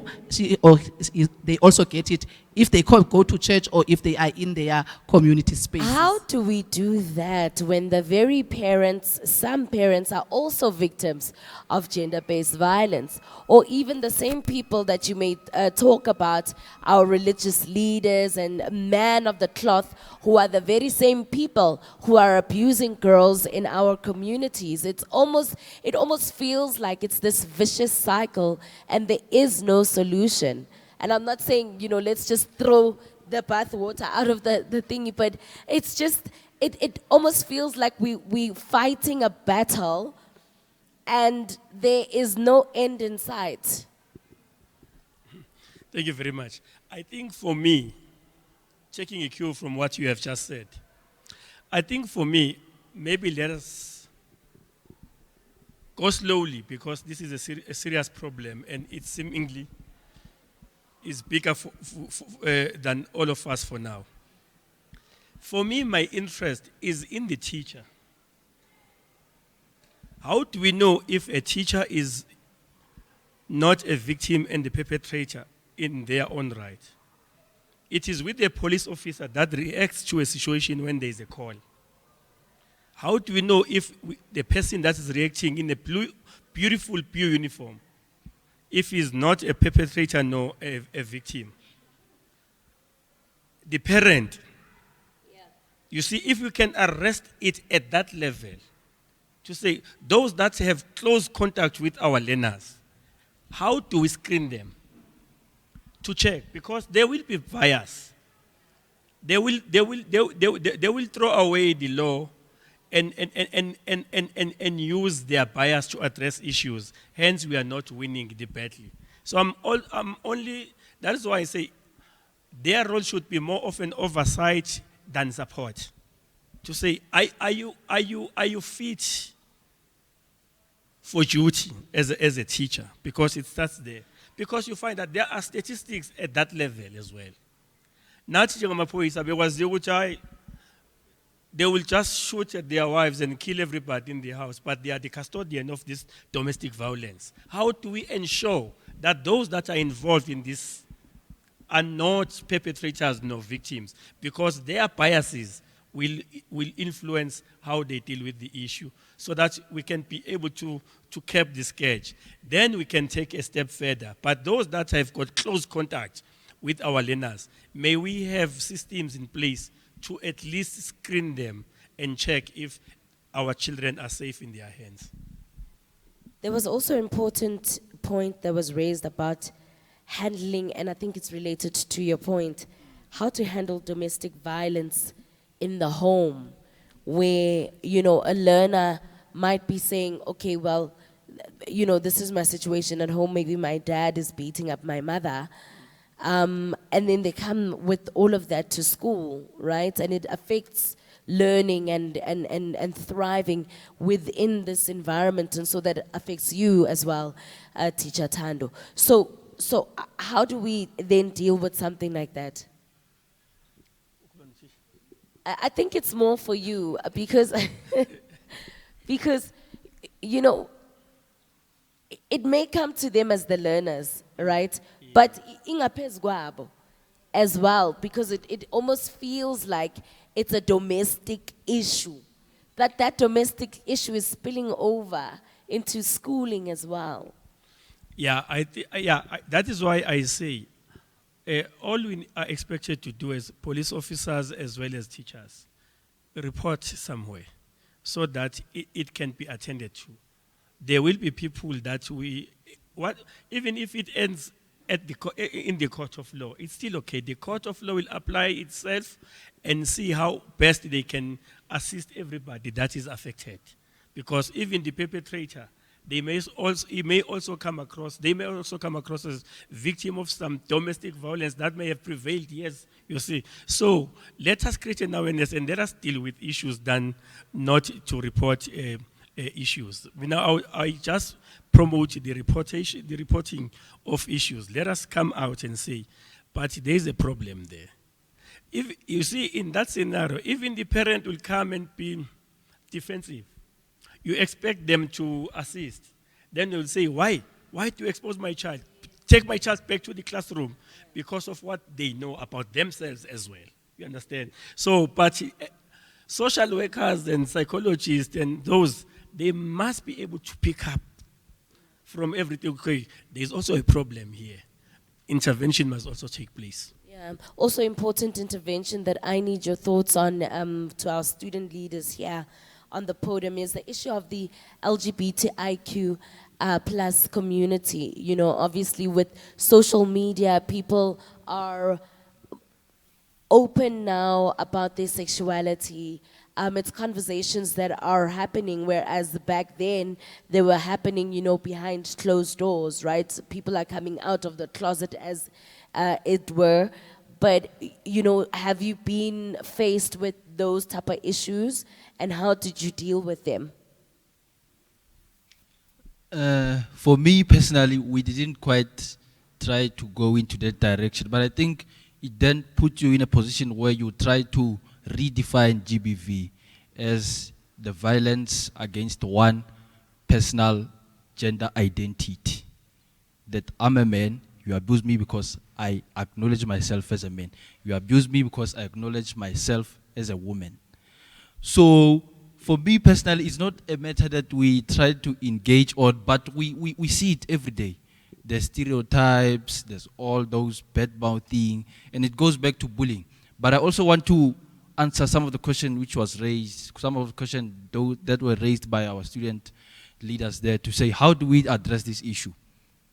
I believe that forming a constitution or a code of conduct or documenting something which will give us a guideline as to how we respond to these issues is the crucial part.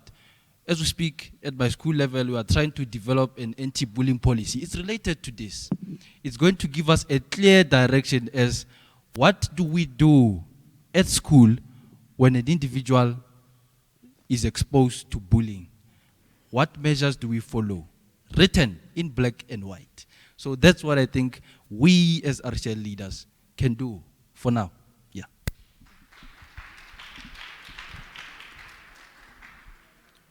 I think from what we've heard so far, we can now understand that GBVF, or just gender-based violence and femicide, combating that is a multifaceted issue, right? It involves multiple parties to just fix this issue, not just the students, not just the teachers, but the principal, community, and of course the police. And I'd like to answer two questions that we heard from the crowd, and of course I'll be providing my suggestion or in a sense solution to that. First of all, going back to what you mentioned about the LGBTQIA community, right? What platform do they have in terms of GBV? And I like how you mentioned redefinition. I'd like to further elaborate on that. We need to redefine what exactly we mean by gender-based violence, because the word gender, especially nowadays, is quite volatile. We don't know what does it mean for a personal level, what is your gender? Or in this case, as we've seen recently, right, it's more open to express what you identify as. And this doesn't change anything, especially regarding gender-based violence, because gender-based violence is the violence or discrimination based on what you can identify as or what your gender is. It doesn't matter regardless of what you identify as, but rather if an individual harms you because of issues related to your own being, whether that be your gender or identity, right? So that's one thing I wanted to add on that. And of course, that means they can still use the same platform as members suffering from GBV, right? Because it's for you as well. You're not all of a sudden outshunned because you're in a different community, right? And another question I'd like to deal with is on how a student mentioned, but what if through awareness, we are trying to give speeches, right? We are trying to let the learners aware that, this is wrong and we're trying to do all these things, but they close themselves off. They don't want to listen to the solutions. Even if it's from a teacher, police officer, or from another learner, they don't want to change. And one answer I have for that is that from birth, we are all tuned to learn or learn from something or someone. For most of us, this is our parents, right? And there's been quite a discussion on what if the parents are part of this issue, right? But in this specific instance, I like to mention how the learner is more inclined to listen to their own parents. They're people who set these foundations, these barriers, right? Who set these, in a sense, to teach the learner. Because at the end of the day, what the learner learns is taught by and enforced by the parent. So for situations where they refuse to listen to external sources of information regarding their issue, let's go for the parents. Let's attack it at the source, right? The one individual they'll listen to, even if it's not parents but family. We let those people away and they'll be more inclined to change. Education that needs to show. You can give him a round of applause. Education that needs to happen at various levels. You would have seen Captain literally tap out and saying, listen, I need a substitute. I want to give you someone who is based in schools and well-versed in this conversation. We are going to wrap up this conversation after just getting her thoughts as well. That is Warrant Officer Maluleke. Thank you so much, Warrant Officer Maluleke. I think many of the questions or issues that have been raised here really speak to the work that you do in schools. And perhaps you can give us an understanding of, in your view, how much of a problem this is, but also if you have any thoughts about the program itself, hashtag Asifuni. Good afternoon, everyone. I'm Warrant Officer Maluleka from the National Youth Crime Prevention. I'm doing school-based crime prevention. There are a lot of cases that has been reported of especially bullying and violence at schools.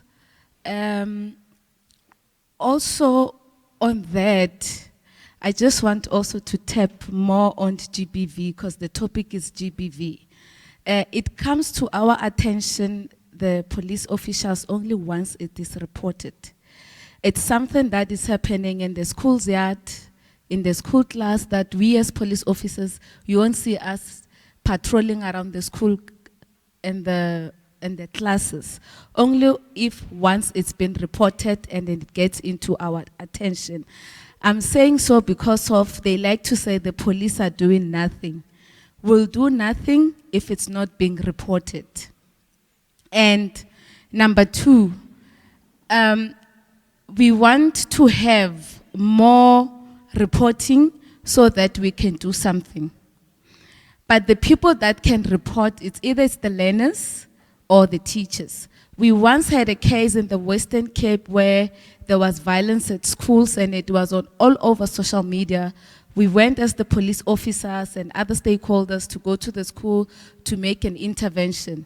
We open a skeleton docket. We as police will open a skeleton docket, but we wanted the victim or the victim's parent to come forward to make the case strong.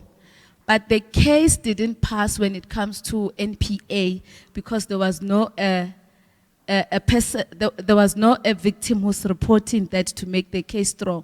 So if you come and say you've been bullied or you've been abused at schools, and the teacher goes and open a case, but when you have to come and give a statement, you go back, then there's nothing that we can do. So, I think we need to come up with programs that will motivate victims. We empower victims. We're sitting here as the weakness or as what we think it's happening at school, but what are the what are the victims saying about being bullied or being abused at school? If we stand up for ourselves as victims, let's stand up and do something. But lastly, I just want to say something. We once had a program, it's an excursion that we had, that we're taking like the bullies, the naughty kids at school, and we go to prison tours, to the most dangerous prison in South Africa, that they can see that if you start here by bullying one another or by being committing crime or whatever, you will end up being here and have interactions with the people, yes, the prisoners. So I think also that it will also help them to say, I don't want to end up here. Let me refrain and do something else that can assist me, not to end up here. Yeah, thanks. Sis, we just closing comments from you? I think what we need to conscientize our learners, our parents, as well as our communities, is about also emphasizing the issue of human rights. And I want to come especially to the comment around the LGBTQI communities, that everyone has a right to safety, has a right to freedom of their own identity. And if we can also take it back to our homes, children, there is a saying that the potato does not get ayivutwa in the pot. I don't know how to explain that in English. It does not get cooked in the pot. The potato ripens in the garden. So we need to actually, I want to support your statement, work with parents, because children's characters are shaped at home. If our parents can be empowered, because they also come and say, we do not know how to talk to our children. So how do we work with our parents so that as they are raising their children, they shape them with respect for others' rights? In South Africa, March, we are commemorating human rights, but rights also comes with responsibilities.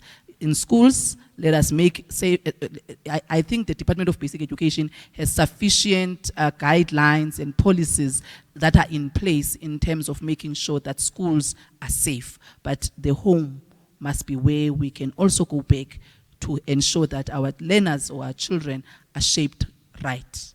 Thank you. All right. I think let me get closing remarks from you as well as we wrap up this conversation. Okay. I think, first of all, we need to appreciate platforms like these, first of all.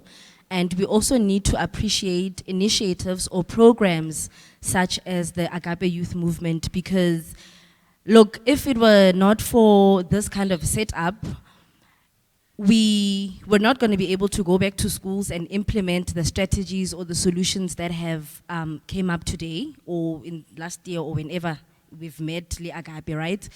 The second thing is that I want to concur with what Captain said. At the end of the day, our jobs as educators is to teach. My job is the ATP, right? Of course, we are taught the 7 other roles, parent, whatever, in the absence of, but my main purpose is to teach. And at the end of the day, I cannot be a social worker to a learner. Yes, I could be the teacher who listens, who advises, who supports, but msebenzi waka, it's not to become a social worker. There are people who are trained for that. There are people who are trained to be psychologists, right? And I also feel like if in schools we could have active social workers, active psychologists, active SAPS, not that you guys are not active, but kore if everyone can come into this and we work collaboratively to fix our schools or to fix our communities, then I feel like we could go far. Also, you know, in the education or in the school situation, if I can call it that, it's a triangle, right? It's the school, the learner, and the parent.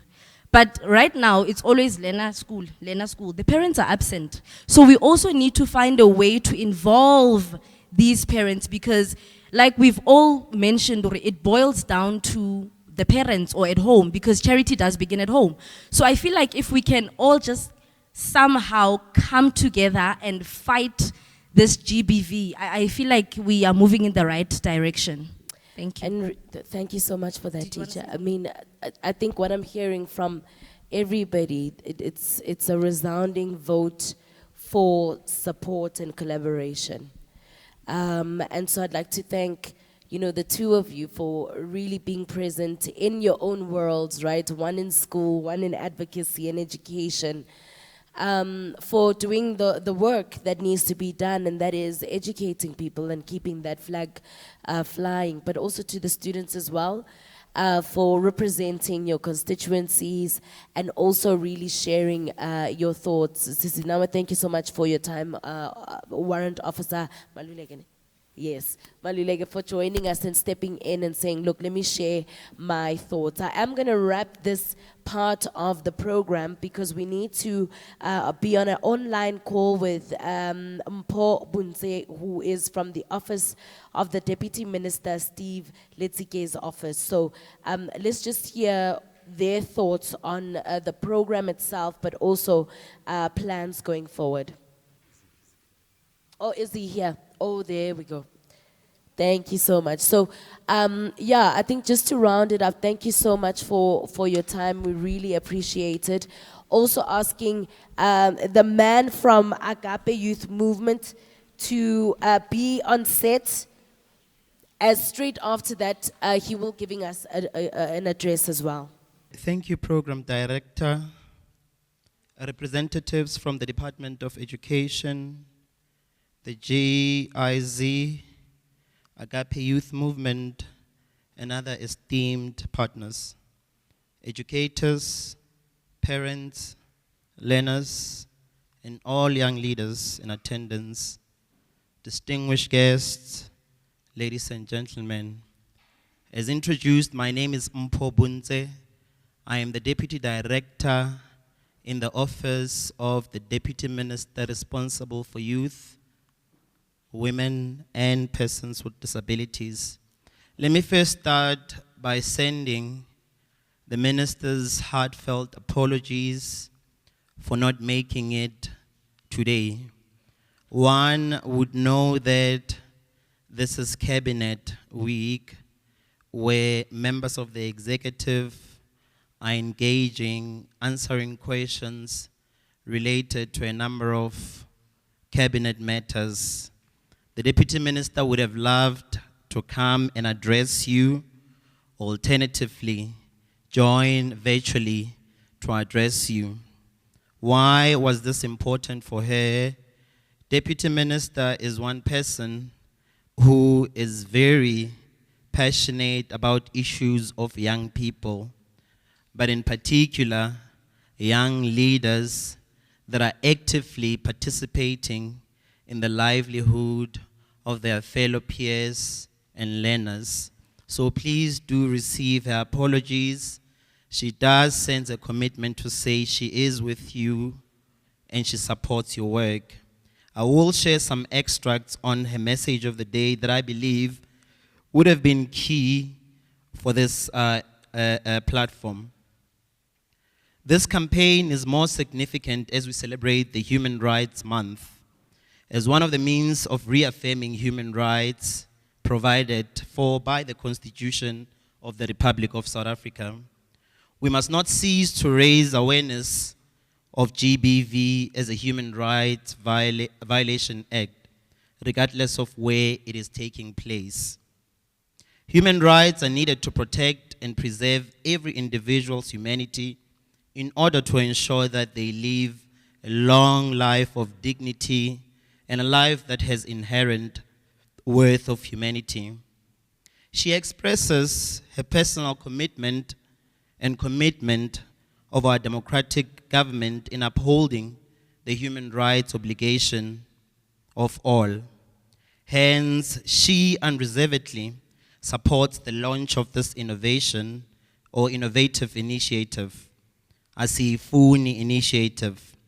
This learner-led program places young people at the forefront of addressing school-related gender-based violence.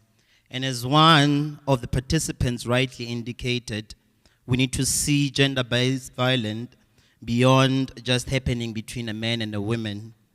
In recent discussions around how do we conceptualize the idea around violating individuals, there is a buzzword, intimate partner violence, wherein people from the LGBTIQ plus community still find themselves at the receiving end of many variations of violations, and it often becomes very difficult for them to open these cases for fear of secondary victimization from the South African police services.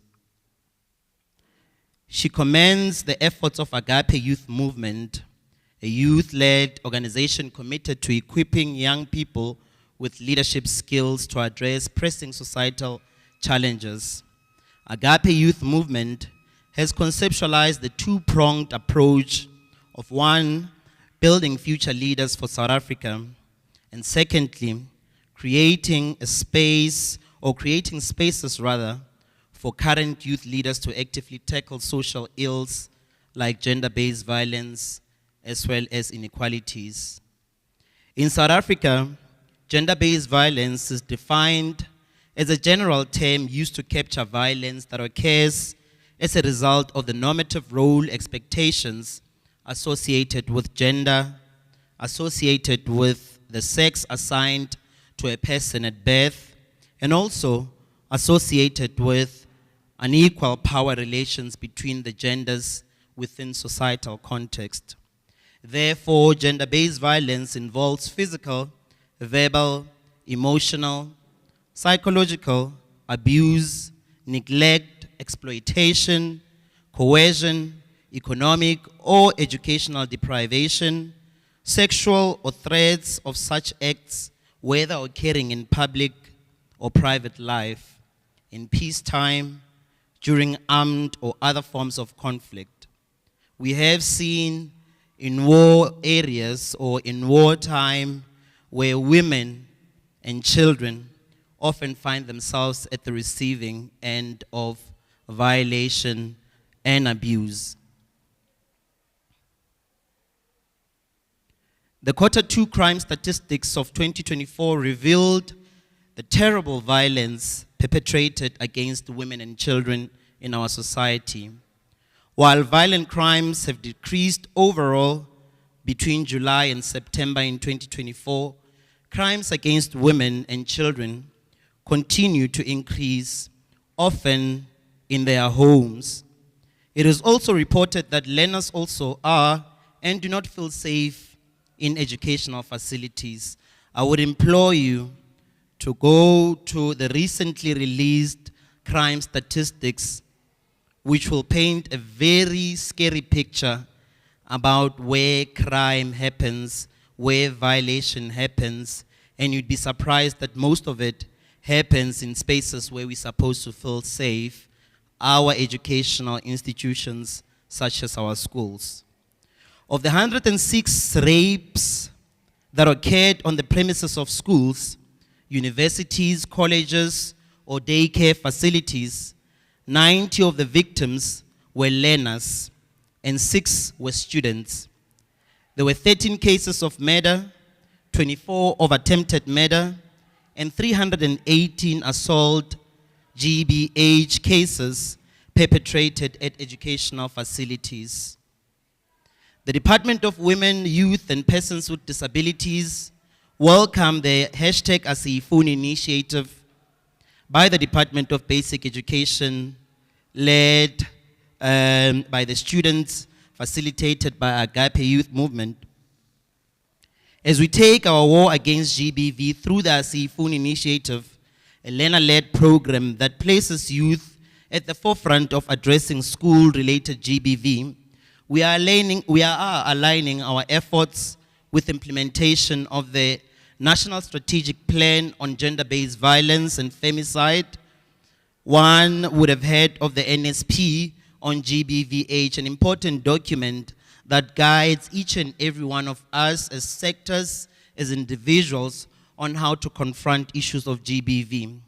But we are also guided by the implementation of the policy on the prevention and management of learner pregnancy in schools. We are guided by the protocol for the management and reporting of sexual abuse in schools. And finally, the integrated school health policy. Important documents that I think as learner leaders, as RCL leaders, you need to familiarize yourselves with them so that as you confront and challenge issues around gender-based violence, at least you are doing so from a point of view of understanding what is happening at the level of our country. It is clear that the fight against GBV in schools require active youth agency, close stakeholder collaborations, proper coordination and commitment of all key stakeholders who play a vital role in the fight against gender-based violence and femicide, to work with the existing learner leadership structures that exist in all public, primary, and secondary schools. The Representative Council of Learners would play a leading role in terms of facilitating and mobilizing all learners behind our fight as a country to end GBV. Programs like Asifuni empowers you as learner leaders to challenge harmful social norms and stereotypes, to advocate for gender equality and inclusivity. Hence, when we speak of gender-based violence, we cannot divorce it from learners that identify as LGBTQ, living with disabilities, or find themselves at the margins of society. Develop leadership skills that will carry you beyond the classroom. The 2022 National GBV Study revealed the devastating prevalence of GBV across all sectors of our society. With schools not being immune to this scourge, school-based interventions such as those led by the RCLs and many of you working with the SAPS have also contributed in this head some of the interventions that could be used. These are crucial to breaking cycles of violence and co-creating environments where learners feel safe and supported together with learners themselves. Today's launch is not just a celebration, but a clarion call for action. We must expand initiatives like Asifuni to schools across the country. We must ensure sustained collaboration between government, civil society, and youth-led organizations. And finally, secure resources to support capacity building for learners, educators, and school governing bodies. It is scary. If you have time after this, just take time to Google how much does GBV and femicide cost us as a country. It's a lot of money that could be redirected to ensuring that we have more bursaries or we cover other socio-economic issues that remains to be a headache for us as a state.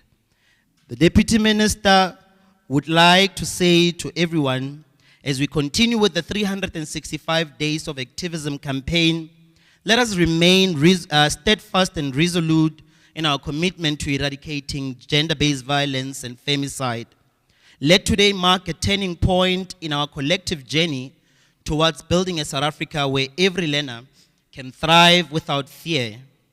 To the young leaders in this room, you are the heartbeat of this movement. We believe in you, we stand with you, and we will support you as you lead us into a brighter future. The minister often says, She does not see young people as leaders of tomorrow.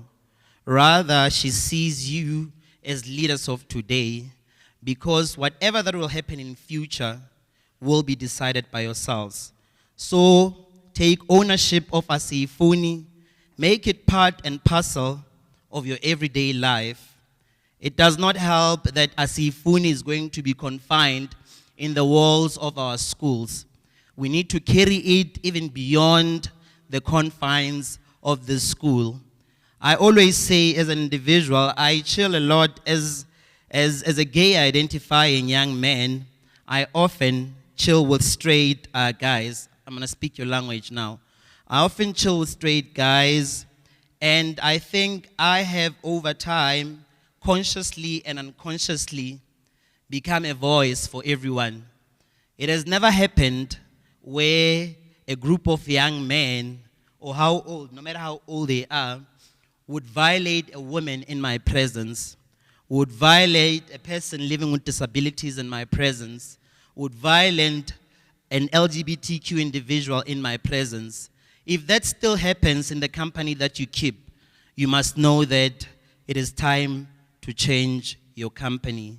It is your responsibility to ensure that if you are sitting with your friends and they say, hey, gay, hey, sissy boy, hey, there's, we know that that's violation to an individual, and it's your responsibility to actually conscientize and stop GBV, gender-based violence, femicide from happening, because these are enablers. They allow the situation to go beyond what we may see as a friend just playing or just passing remarks. Thank you very much to Agape for inviting the Deputy Minister, and she sends her support for you, hoping that she will work with you moving forward. Thank you.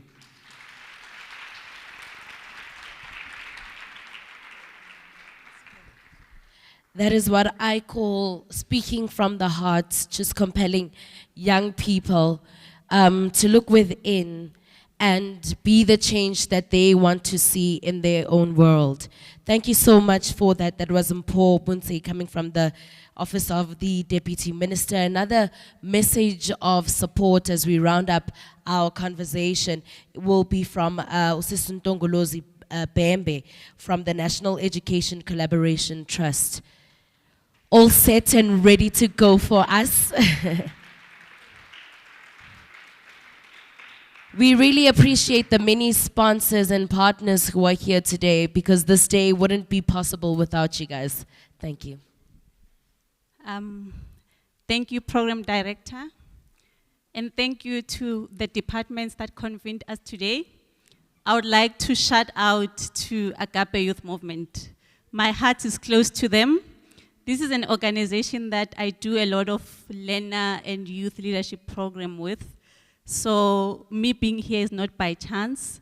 It's because when the government of South Africa, especially the Department of Basic Education, call on us, we always say yes.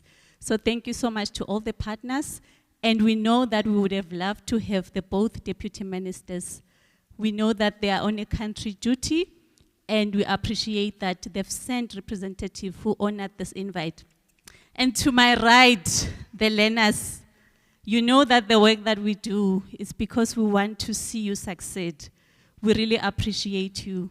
My task here is very clear. It's just to say, as I was sitting down there, I was unaware of the insights that was coming from the learners.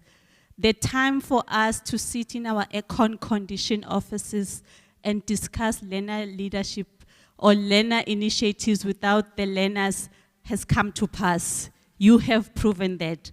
I'm saying to you today, please take this initiative and run with it, because it's you who can make this world a better place. We are saying it must not be confined in the corners of your schools, but take it with you. I mean, as a champion of the Child and Youth Agency framework, I always say that it's only when the learners are involved that we are going to start seeing policy in action. Otherwise, we'll continue developing the good policies without implementation. As all the other speakers have said, that without collaboration, without partnership, government alone cannot do it.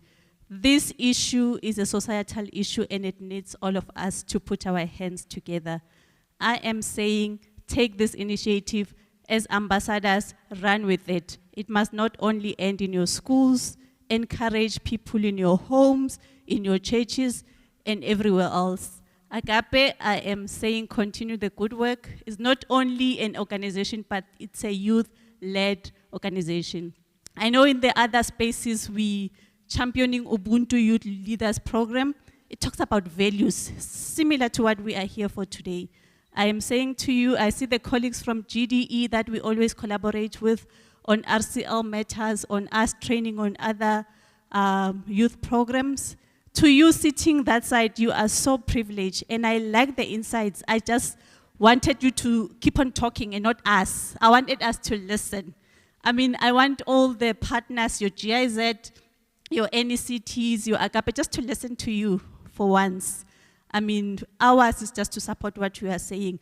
The answers and the solutions are sitting with you. Do not ever doubt that you have the capabilities to run this country.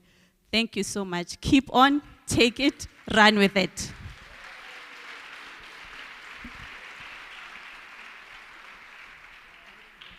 Thank you so much. Thank you so much, Sissy. We really appreciate it. I do not want to waste any more time, but to introduce the Superman of youth advocacy.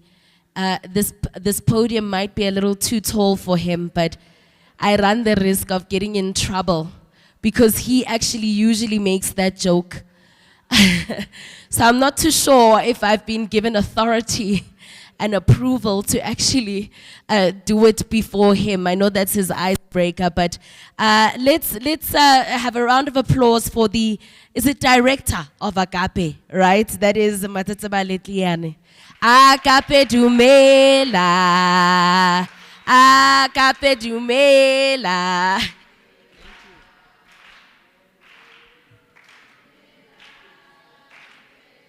Yo, dumela.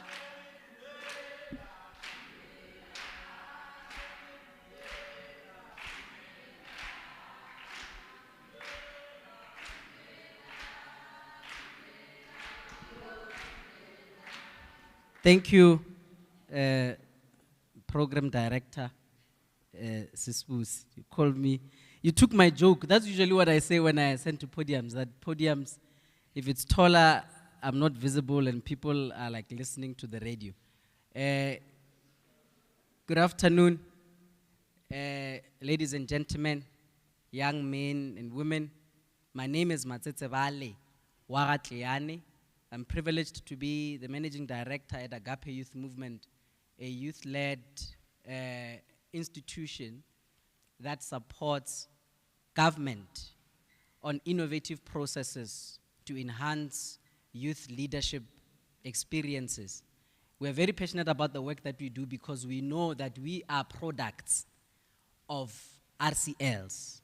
We learned leadership, we've experienced leadership, we tasted how it feels to get the privilege to lead your peers and make a difference in their lives while we're your age. And it is on this basis that we are here today.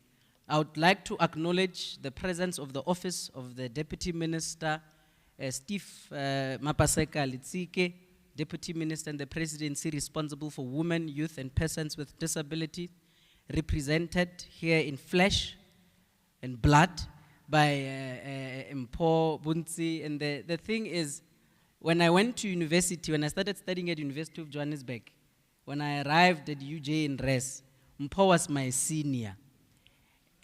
And we also were in the same class. We were in the same public management and governance. We did public admin together. So it is not by mistake that you find us in this setup where we are supporting government processes, because we studied for it and we're doing it. So this is a little bit of a career pathing orientation for the young ones.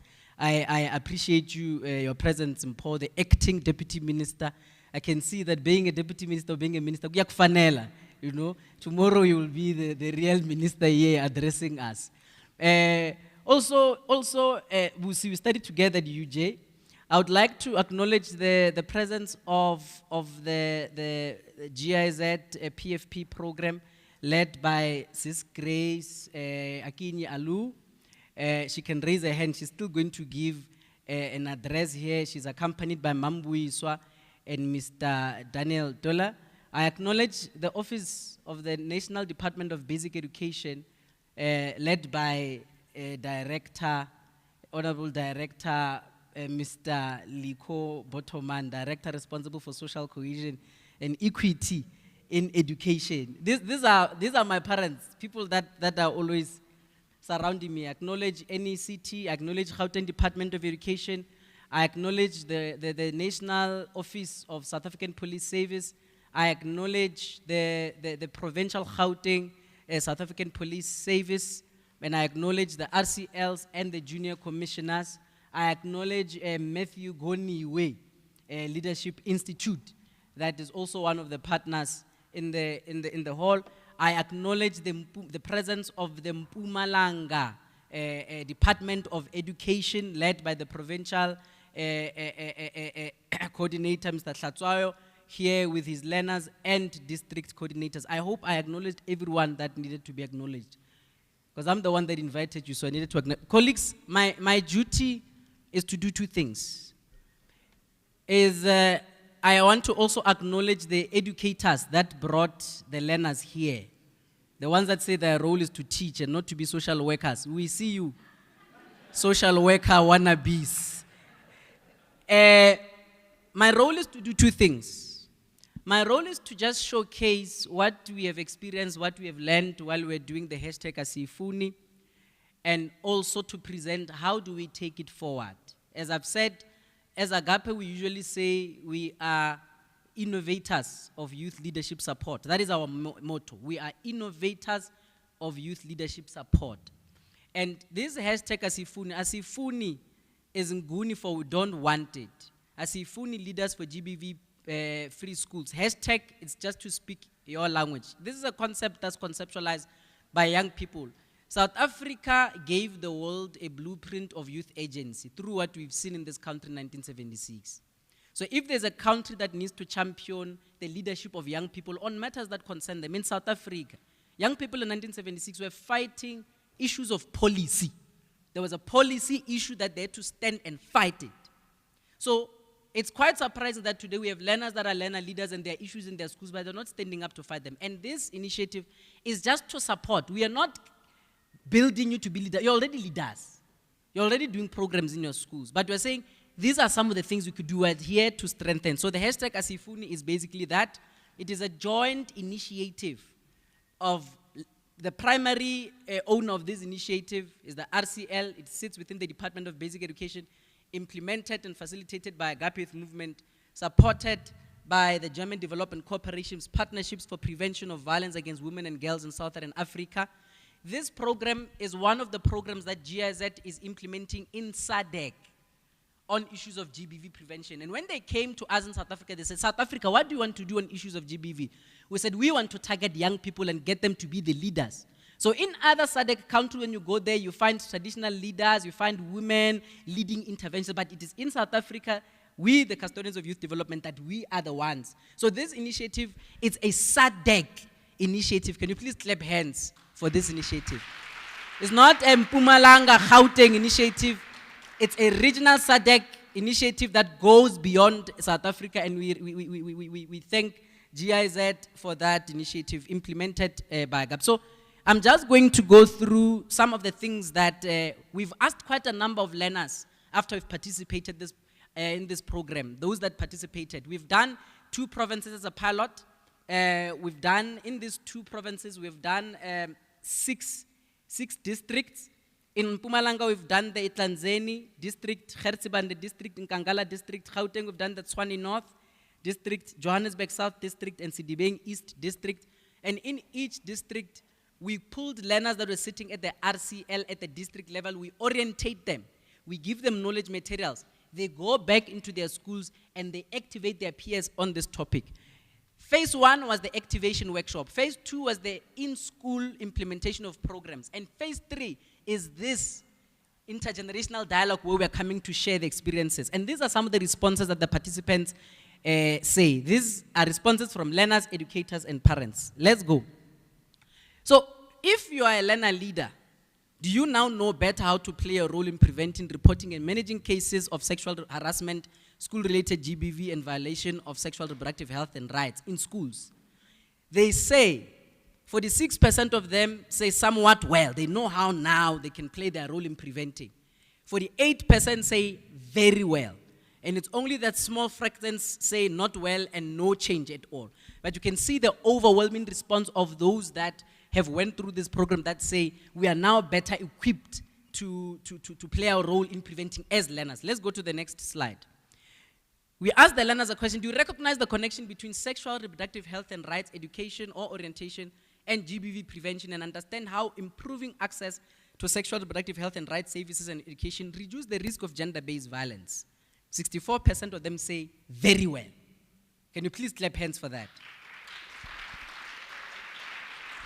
Because the program was a link between sexual reproductive health and rights as a way to prevent GBV in an early attempt. So for a young lady or for a young man or adolescent boy, adolescent girl to know that it is my right to have pleasurable sex with a person of my choice anytime, all of those things. It is their right to make decisions about those things. And the moment you know that these things are your right, it is your right to access health facilities for reproductive components. So when you know that, you are better placed to reject things that tend to go against that right. Let's go to the next slide. To what extent do you feel you now have a better understanding of the sexual reproductive health and rights-based GBV prevention and how it can be applied in school? Still, a majority, 56%, say very well. And 42% say somewhat well. And a small fraction say not well. So actually, when you do in development, we are not looking at having 100% impact. And this thing is also not expressing the impact. We are just expressing the shift in attitude and knowledge or understanding by the young people. The issue of this knowledge that has been changed to have an impact is something that can be observed in a long term. Let's go to the next slide. Have you gained a better understanding of what harmful social norms are? Toxic masculinity, gender stereotypes, because of this program? 72% of them say yes, significantly better understanding. And 28% say yes, somewhat better understanding. No one said they don't understand what harmful social norms are. Let's move to the next slide. In your opinion, has the program encouraged a more supportive environment for learners in your school? 62% says yes, it has encouraged a supportive environment for learners. Well, learners, there was a learner who asked a question who said when their peers go to her to report some of these cases, she does not know what to say. But through this program, learners are encouraged to be more supportive and to also provide a conducive, supportive environment for their peers in schools. Next slide. Do you believe that the program will lead to lasting changes in your school community in terms of sexual reproductive health, education, and GBV prevention? Yet another overwhelming majority, 64%, says yes, definitely. 34% yes, probably. So you can see even the learners believe the impact that this will have. Next slide. Then these are some of the responses from the educators that participate in the program. Next slide. I'm more confident in supporting learners with sexual reproductive health and rights and GBV related issues. 52% of them extremely or strongly agree. And 29% they agree. So you can see that even educators themselves, we had an educator that is sitting on the panel says, they are now better supported and they feel confident in supporting learners with sexual reproductive health and rights. We'll be starting a process very soon with the education department, the education faculty at the University of Johannesburg. They reached out to us as AGAP and they said, all the educators that we are training, they are extremely scared of going into schools. And you can understand, now educators that are going to schools, they're like 22-year-old, 23-year-olds. Schools have become very unsafe and they are not equipped on implementing programs that can enhance safer schools. So we'll be interacting with them and AGAP will be running master classes with educators that are in their final years through this program so that even when they go to schools, #Asifuni would be some of the programs that they would then be implementing in the schools as new educators that seek to improve the safety of their school. Next slide. How would you rate the overall impact of the program on creating safer school environment?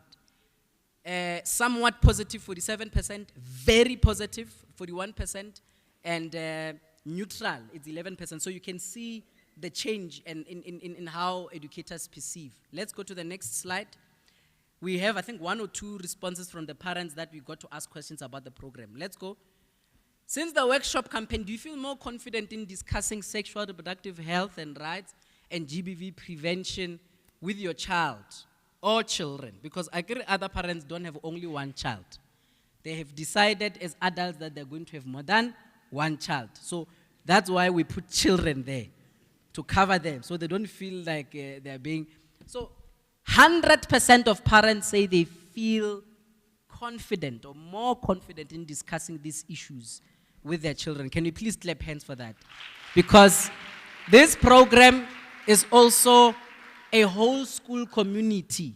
It's not just focusing on learners. We have learners, we have educators, we've got school management teams, we've got officials at the district, at the provincial levels, we have got SGBs that are playing critical roles. So the parents that came to participate in the workshops, they are sitting on the school governing body. So the next time when they're in an SGB meeting, and a learner raises a point in the SGB meeting about issues of GBV in schools, the chairperson of the SGB can quickly understand and hear what issue is this learner raising. Because the RCLs, you know that you sit in SGBs. This program, another thing that it does is to enhance your ability to represent better the voice of your peers in the meetings. Let's go to the next slide. Since the workshop campaign, do you feel the whole school community, which is teachers, learners, and parents, are more supportive of GBV prevention? 90% says yes. Let's go to the next slide. This is the last slide, Ramshaba. Yeah, I believe this is the last slide. So now, in 2 minutes, I'll then just be showing you an innovative way through which we seek to replicate this program. I said we've done a total of 6 districts spread across 2 provinces. But how do we reach the whole country? Because the issues that we are facing or our schools are battling with are not just in the schools that we have encountered. So we today would be presenting for the first time in front of the whole country, because I mean we're live streaming across the whole country, the first of its kind RCL online e-learning portal that will be accessible to all RCLs in the whole country, in all classes. I present to you the RCL Hub. This is since 1994, this country starting with RCLs.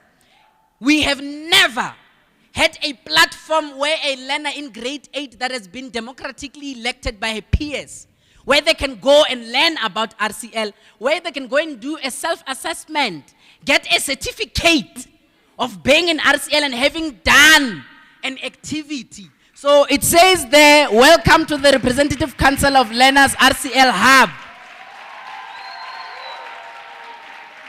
We're very proud to be announcing this.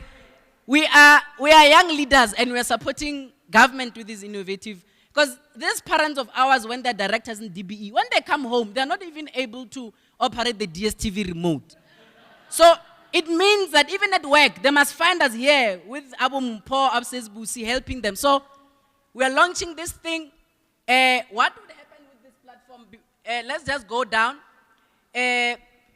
All RCLs, we've realized that RCLs, only a few of them get to go to capacity building sessions at a district level, at a circuit level. A lot of them. You know, when you take RCLs, coordinators would agree with me.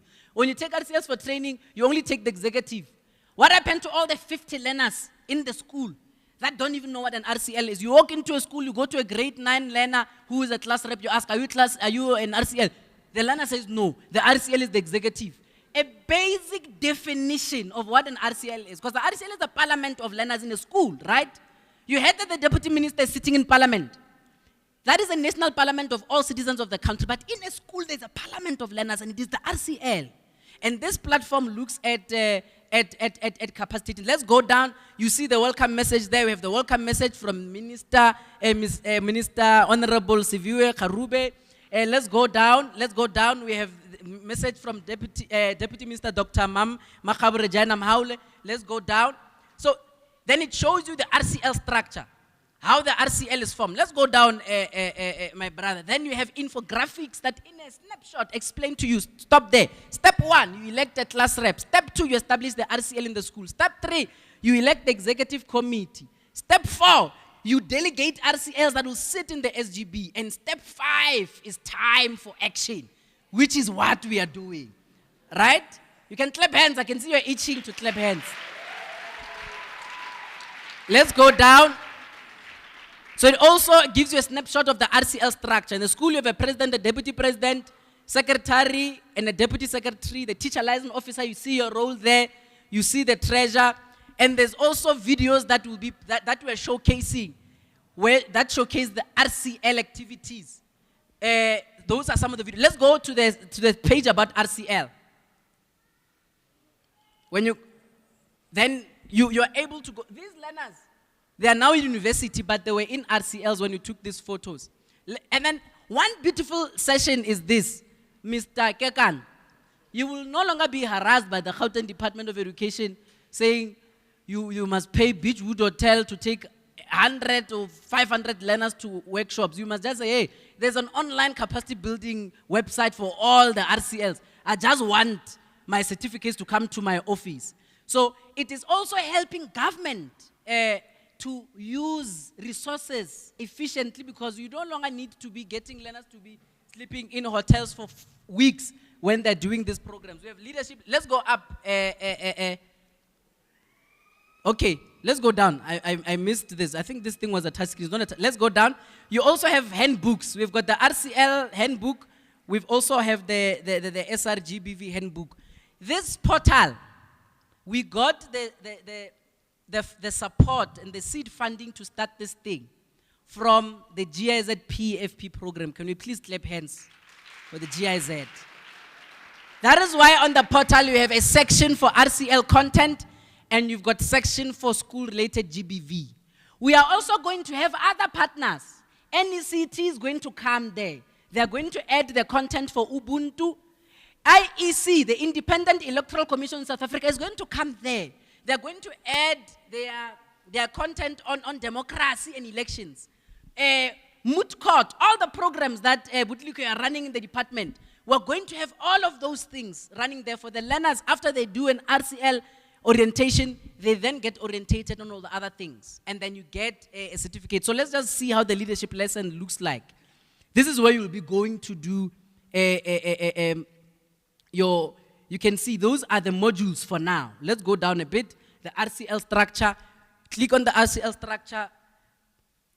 When you click on the RCL structure, then those are the sections on the left. How the RCL works. When you click, but before that, before you can see, you see at the bottom there, it says log in or register, right? You, as learners, you will have to register. This is not, I don't know what platform do you use online that you don't register. But every learner, every TLO, officials and partners, these 4 categories, okay?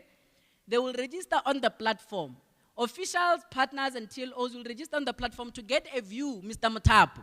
When you register on this portal as the provincial coordinator of Gauteng RCLs, you will be able to see which of your learners have completed which tasks and from which districts, from which schools, and the gender, and the ages, and the grades.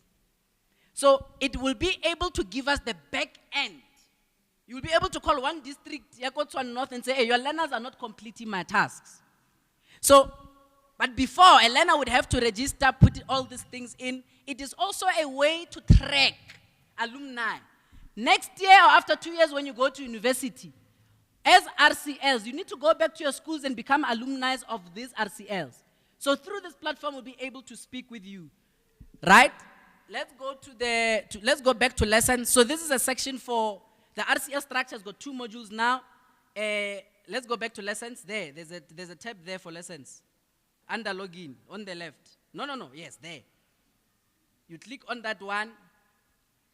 You go down, and there's also another module on RCL responsibility. The first one is the structure. The second one are the responsibilities across all the office bearers and all of those things. Let's go down.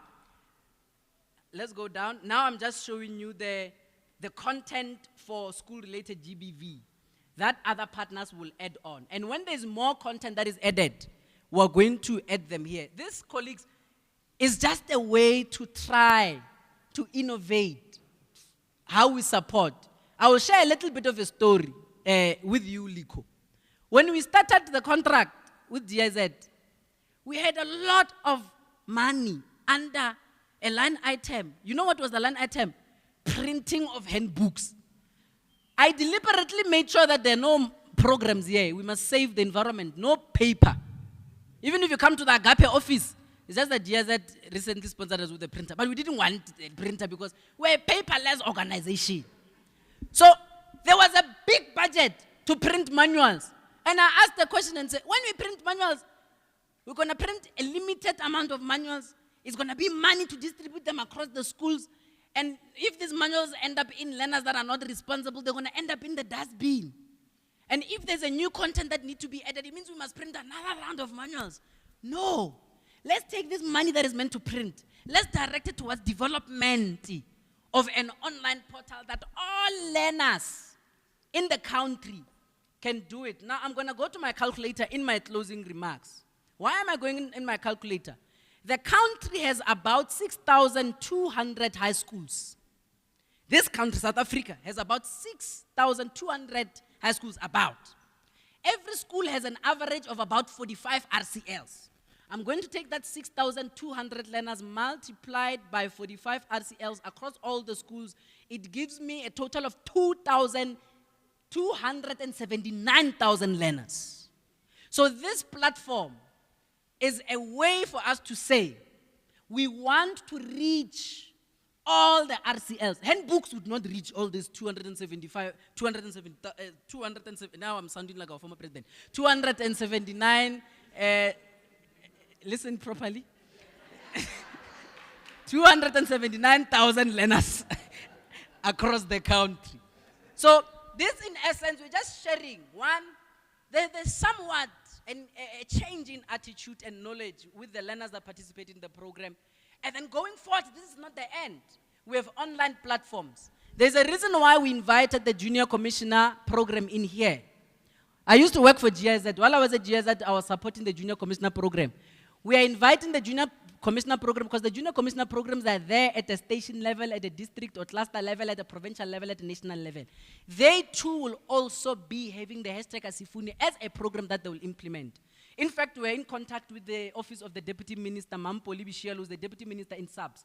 She's going to come on board to assist in leading this program to be spearheaded by the Junior Commissioners. We'll also be looking at the GEMBEMS, Mr. Rapulan. So we are a firebrand, and we are coming very fast. No one can stop us. Success is inevitable with this kind of things that we're doing. Sesibusi, let me call you as I close. Thank you very much to all the partners that are supporting us. We took a leap of faith and made a livelihood out of supporting government. Our parents were scared when some of us resigned from where we were working. But now when they see some of the things that we are doing, helping the country, they are very happy. Thank you very much. Please clap hands for me as I give the mic back to Sesibusi. Yo, a round of applause, please. So I'm still digesting. And how do you speak of Tatsetse? Lots of energy, but it's a reflection of the passion that he really has in inspiring young people. But if you think that was the best that we saved for you, no, I've saved the best for last. To reflect on the work that we did today, but overall to just give us closing remarks. A representative from the GIZ, we've been hearing today a lot about this GIZ. What is this organization about? And why specifically are they ensuring that they invest in projects like this, ensuring that they invest in young people? And as we've learned from Utsetse, not just in South Africa, but in the SADC region as well, we have Sis Grace Akinyi Alu, who is in our presence today and will wrap up this conversation, but as well as the day for us. Sis Grace, thank you so much for your time.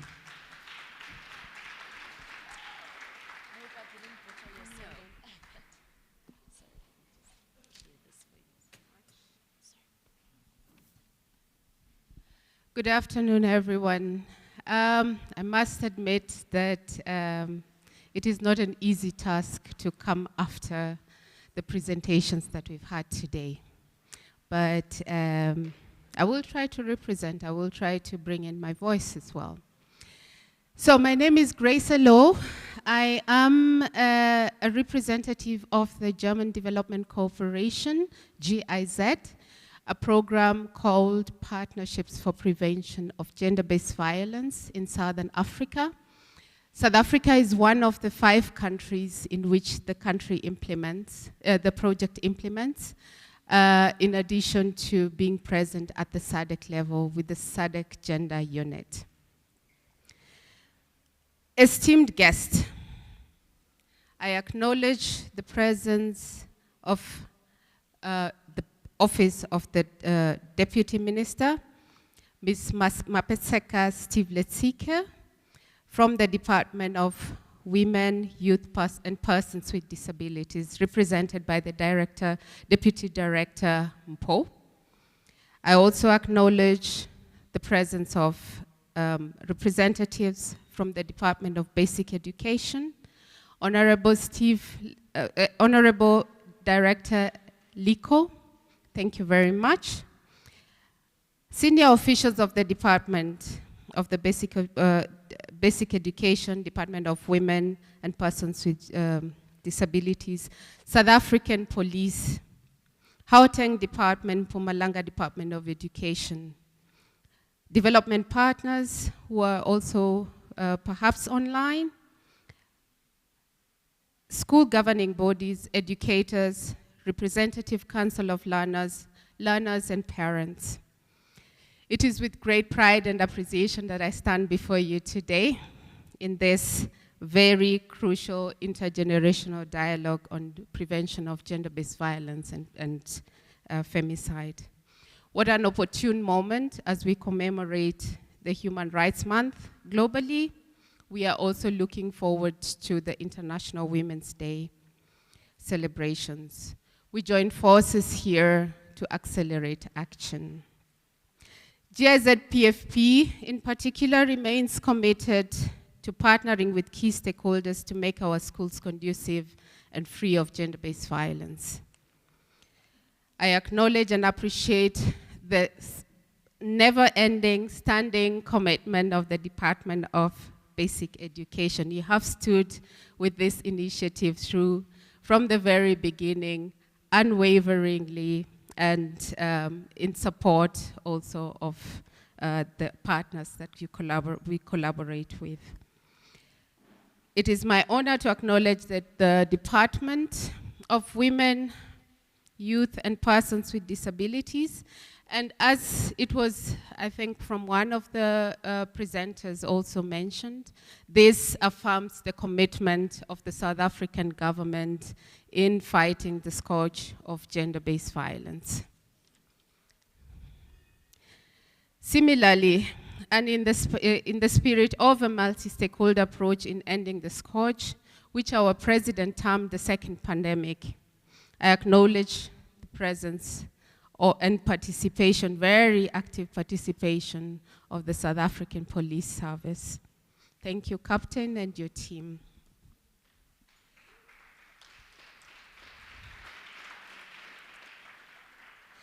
A key success factor in this initiative, I must say, is the very long-standing collaboration between the GIZ and the Agape Youth Movement, a civil society organization that is youth-led and very, very passionate about their work. I speak from my heart when I say relentless, determined, passionate. We see that today, and even in the speech of the MD, we see how they stretch every single available coin to make sure that they expand the impact of the work they do. We appreciate you. We appreciate your passion. And congratulations once again for going beyond just this flagship, but for the launch of the platform that you have presented here for us today. We hope that this platform is one step further towards institutionalizing this very important intervention at a national level and reaching more than just Mpumalanga and Gauteng provinces where we began. And of course, I look at beautiful young faces here.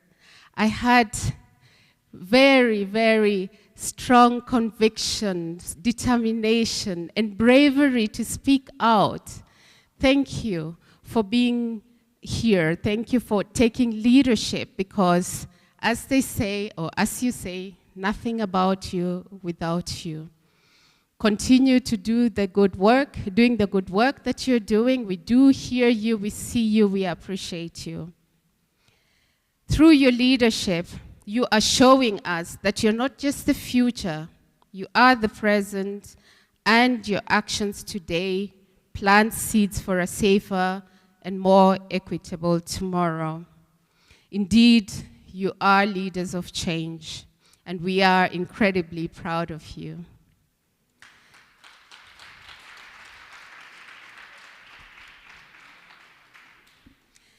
Dear guests, we must remember that today is just somewhere in the middle of the journey we are walking. There is still a lot more work to be done, and we must continue to empower our youth with the knowledge and the tools they need.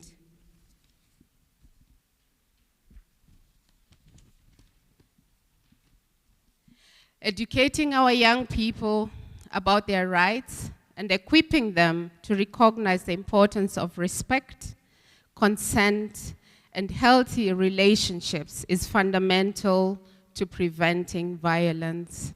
And I want to reflect briefly on the panel discussion and what I heard from Teacher Tando. This was a testament that we are just halfway through the journey. We need to be able to equip our young people with the knowledge of what their rights are. It is not a matter of liking that one student would go through abuse. It is a matter of, on the one hand, socialization. It is a matter of not having the information. It's not a matter of resources in information, but also resources in feeling safe to be who you are and to stand for who you are and your rights. As I live here today, I still recognize also the need for resource mobilization and the formation of strategic partnerships to ensure the sustainability of our interventions. We know, and we heard it from all different levels, that what is missing is adequate resources to be able to cover the ground that we have.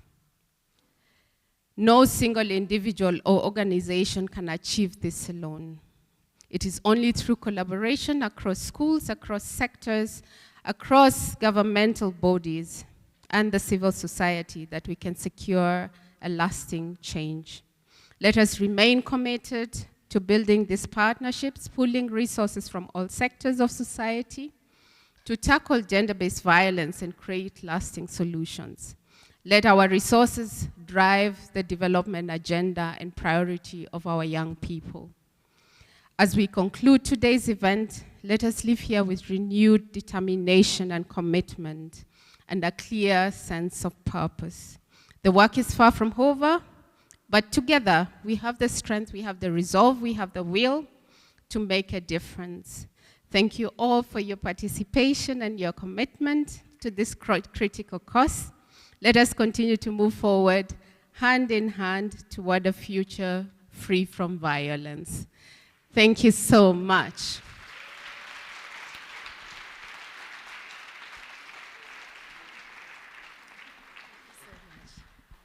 Thank you so much for those insights and just a reflection of the work that is being done here today. Earlier on, we were supposed to bring you a keynote address from a very important dignitary who was set to join us online. I'm happy to announce that Honorable Mapaseka Steve Letsike, who's the Deputy Minister in the Presidency for Women, Youth and Persons with Disabilities, is joining us now on the line. Over in the morning as the meetings were led by President and Deputy President. So I must apologize to your participants, to the learners who joined this session, but I thought before this session ends, I could just at least get a glimpse of how your session went, but also to congratulate the Department of Basic Education, the partnership with Agape, as well as our own department, but most importantly, to congratulate the learners that really advancing the work of ending violence in school, as if fully gender-based violence. And this launch is a signal to coming to party and actually ensuring that we can create a safe environment for our young people. So I must really congratulate the entire team. I just want to highlight a few things and having had some few outcome of discussions to say that what we are dealing with here, that this initiative is responding to, we are responding to an issue that not only affects us as South Africa, but affects the entire globe. And you know that millions of girls and boys in their diversity experience violence on their way to home, on their way to school, on the school ground, in the classrooms, school-related, gender-based violence also can be physical, psychological, and of course sexual for that matter. And while boys and girls are both affected by these types of violence, we also are notably identifying unequal gender norms, placing girls as much higher risk of experiencing sexual violence for that matter. So these are part of why we are responding to such initiatives which are providing us with good hope and the partnership that we see between government and civil society. And I'm raising this because schools are entry point, to curriculum, to youth development or children's development, but they are also in the part of responding to gender-based violence, are an entry point to preventing future cases of sexual and gender-based violence, and part of it we can do it by shifting norms and behaviors around violence.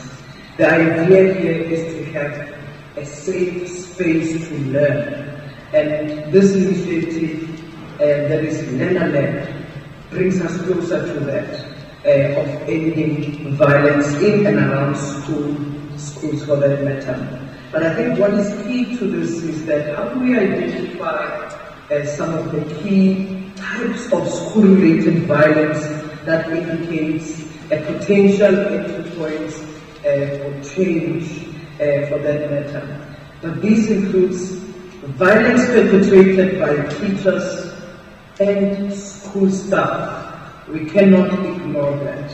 And that also, whether we speak about what was historically known as corporal punishment, cruel or humiliation forms of psychological punishment, sexual exploitation, harassment and abuse, and other forms of bullying. We cannot accept and tolerate perpetration of violence, neither by teachers, staff members, and neither even by other school or peers for that matter. So that violence that takes place between peers in and around school, that bullying and harassment must come to an end. But also violence in the home and communities that has an impact on schools. So we shouldn't only just focus on what happens on the basis of the perpetration that happens by teachers and school staff or by the learners, their peers for that matter, but the violence that happens in the homes and around our communities have an impact on school. And ultimately, the other area is attacks on schools. This is carried out, and we've seen it predominantly taking place, whether through protests and many other criminal activities. Then attacks on school, the infrastructure, attacks on students, attacks on teachers, but also is attacking on education institution. So the learners that are leading this initiative have got a big task, because we are responding to what we call a whole of society responding to issues. So I'm just highlighting this program director to say that you are showing up, you are standing up, you are helping us shift these social norms and behavior change, but also you are helping us invest in a safer environment for all learners and schools free of violence. I think the last 2 points I would like to make about keeping your delegates in this room is to say that as a country, like what our President has said, His Excellency President Cyril Ramaphosa, we are a government that works for all. We are a nation that works for all, and to do so, we have to demonstrate what are the factors of success. And I want to bring you closer to 3 factors of success that we need to draw as core elements of this work. How do we influence positive change related to attitude towards gender-based violence, towards teacher practices, towards perceptions of safety and quality of systems that are functional in our institutions of education? And one of it is that how do we design programs that really understand the gender dynamics, the education and violence, in the ability to really deal with the nuances of the knowledge in the local context. What is happening in KwaZulu-Natal is different to what is happening in Northern Cape versus what is happening in Eastern Cape and other provinces for that matter. So we must actually know how to localize and speak about the systematic interventions or even responses in the local languages, but also in a manner that people can actually communicate better, so that we understand these multiple drivers of violence in implementing interventions. The other aspect where we have to consider, or what we need to consider, is the stronger reporting system. When young people are leading this initiative, where and who do they report matters? When do they report matters? What do we better understand in the reporting system, where young people can help prevent but also help steer the reporting elements of support? But once issues and cases are reported, what are the referral and structural pathways, particularly for those who may be exposed to victimization, but also those who are supporting the young people or the children or learners for that matter? Are they child sensitive? And there is easily accessible services to support them. Because those are elements that can support this initiative. Once actually purely a gender-based violence that is learner-led, it's not going to emerge. And I think the partners in this room must help make sure that we are able to respond adequately to the needs, in helping in the prevention aspect, but also helping in the responsive aspect, so that we take and create a survivor-centered reporting and response mechanism for that matter. The last point, of course, that I want to make is around safer environment. And part of that safer environment is that let's not perpetuate a cycle of violence. We must analyze and engage with potential perpetrators in a positive and constructive manner. We all know that who violates and who are potential for this violation.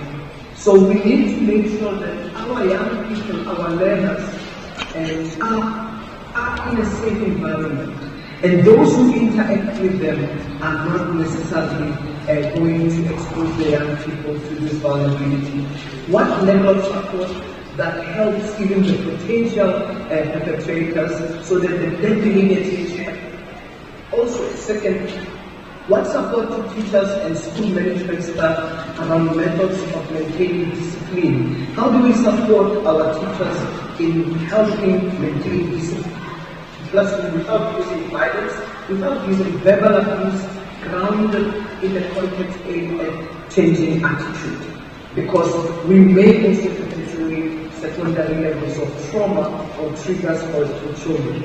But also, how do we facilitate critical self-reflection about gender and use of violence amongst teachers and also amongst learners for that matter? So I really do think it's quite important that we bring about a wholesale shift in culture at school but also at home, because ultimately this is the time that learners and teachers and many other staff members and stakeholders interact and spend time. But we're going to have to invest a little bit much more on working with boys, working with girls to change these perceptions that are of gender and social norms.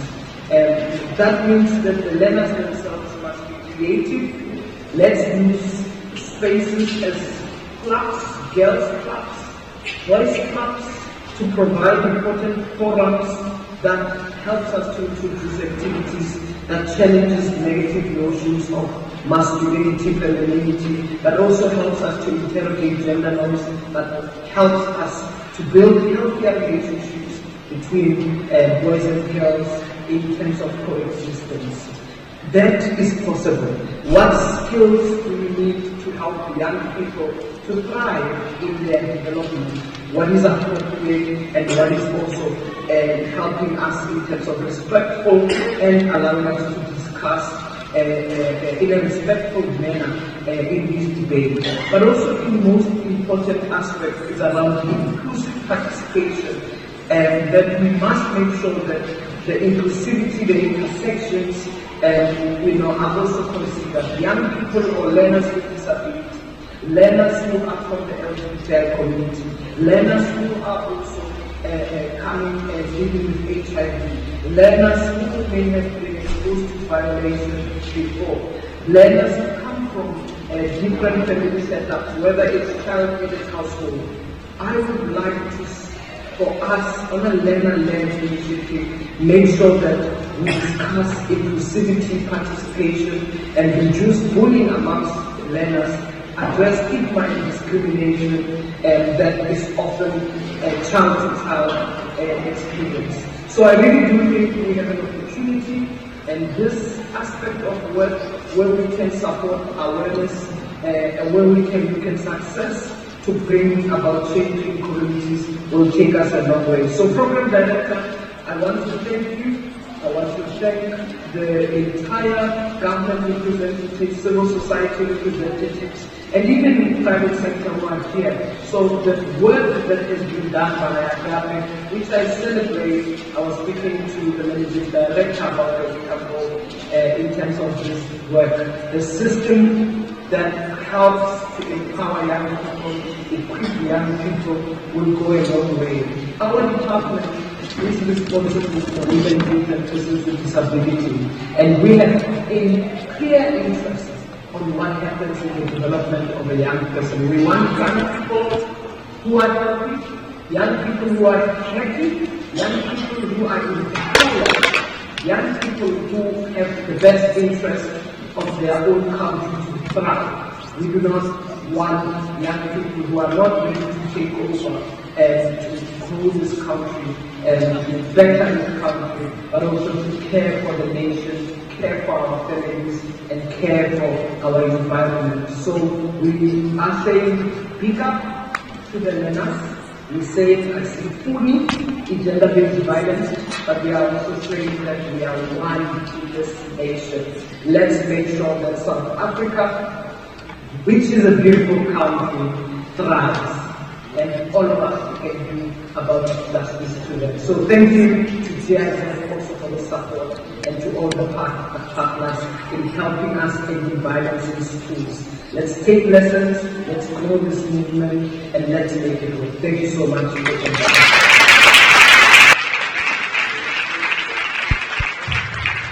Thank you.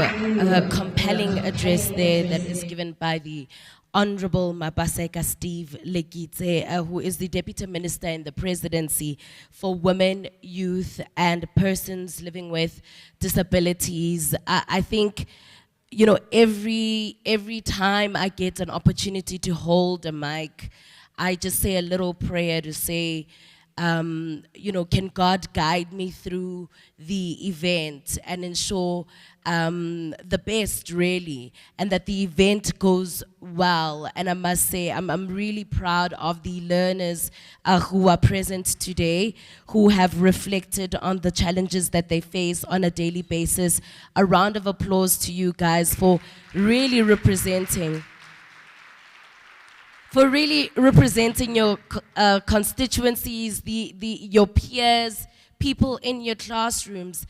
A lot of people take it for granted, the positions that you're in. They take for granted the rooms that you occupy with people who are influential. Just the reflections that were shared today were really powerful.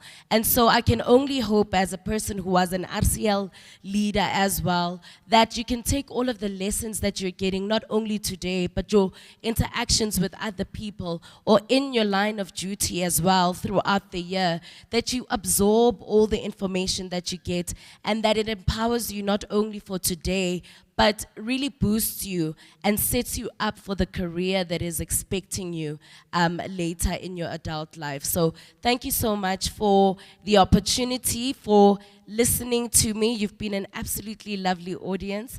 But more so the partners and the stakeholders who are really essential in ensuring that today goes smoothly. The Department of Basic Education, GIZ, Agape Youth Movement. Of course, we've also thanked the Deputy Minister in the Presidency for Women, Youth, and Persons with Disabilities. All the other stakeholders as well that we couldn't mention, people who are driven and who are for youth development and education in Africa. I think let's give them a warm round of applause and really thank you guys for everything that you do. But from the bottom of my heart, thank you for listening in today. Thank you for interacting and for being the best audience that I've ever had. Asifuni. One more time. 1, 2, 3. Asifuni. Kuzaba safe. Eskela. 1, 2, 3. Kuzaba safe. Kuzaba safe. 1, 2, 3. Asifuni. Thank you very much.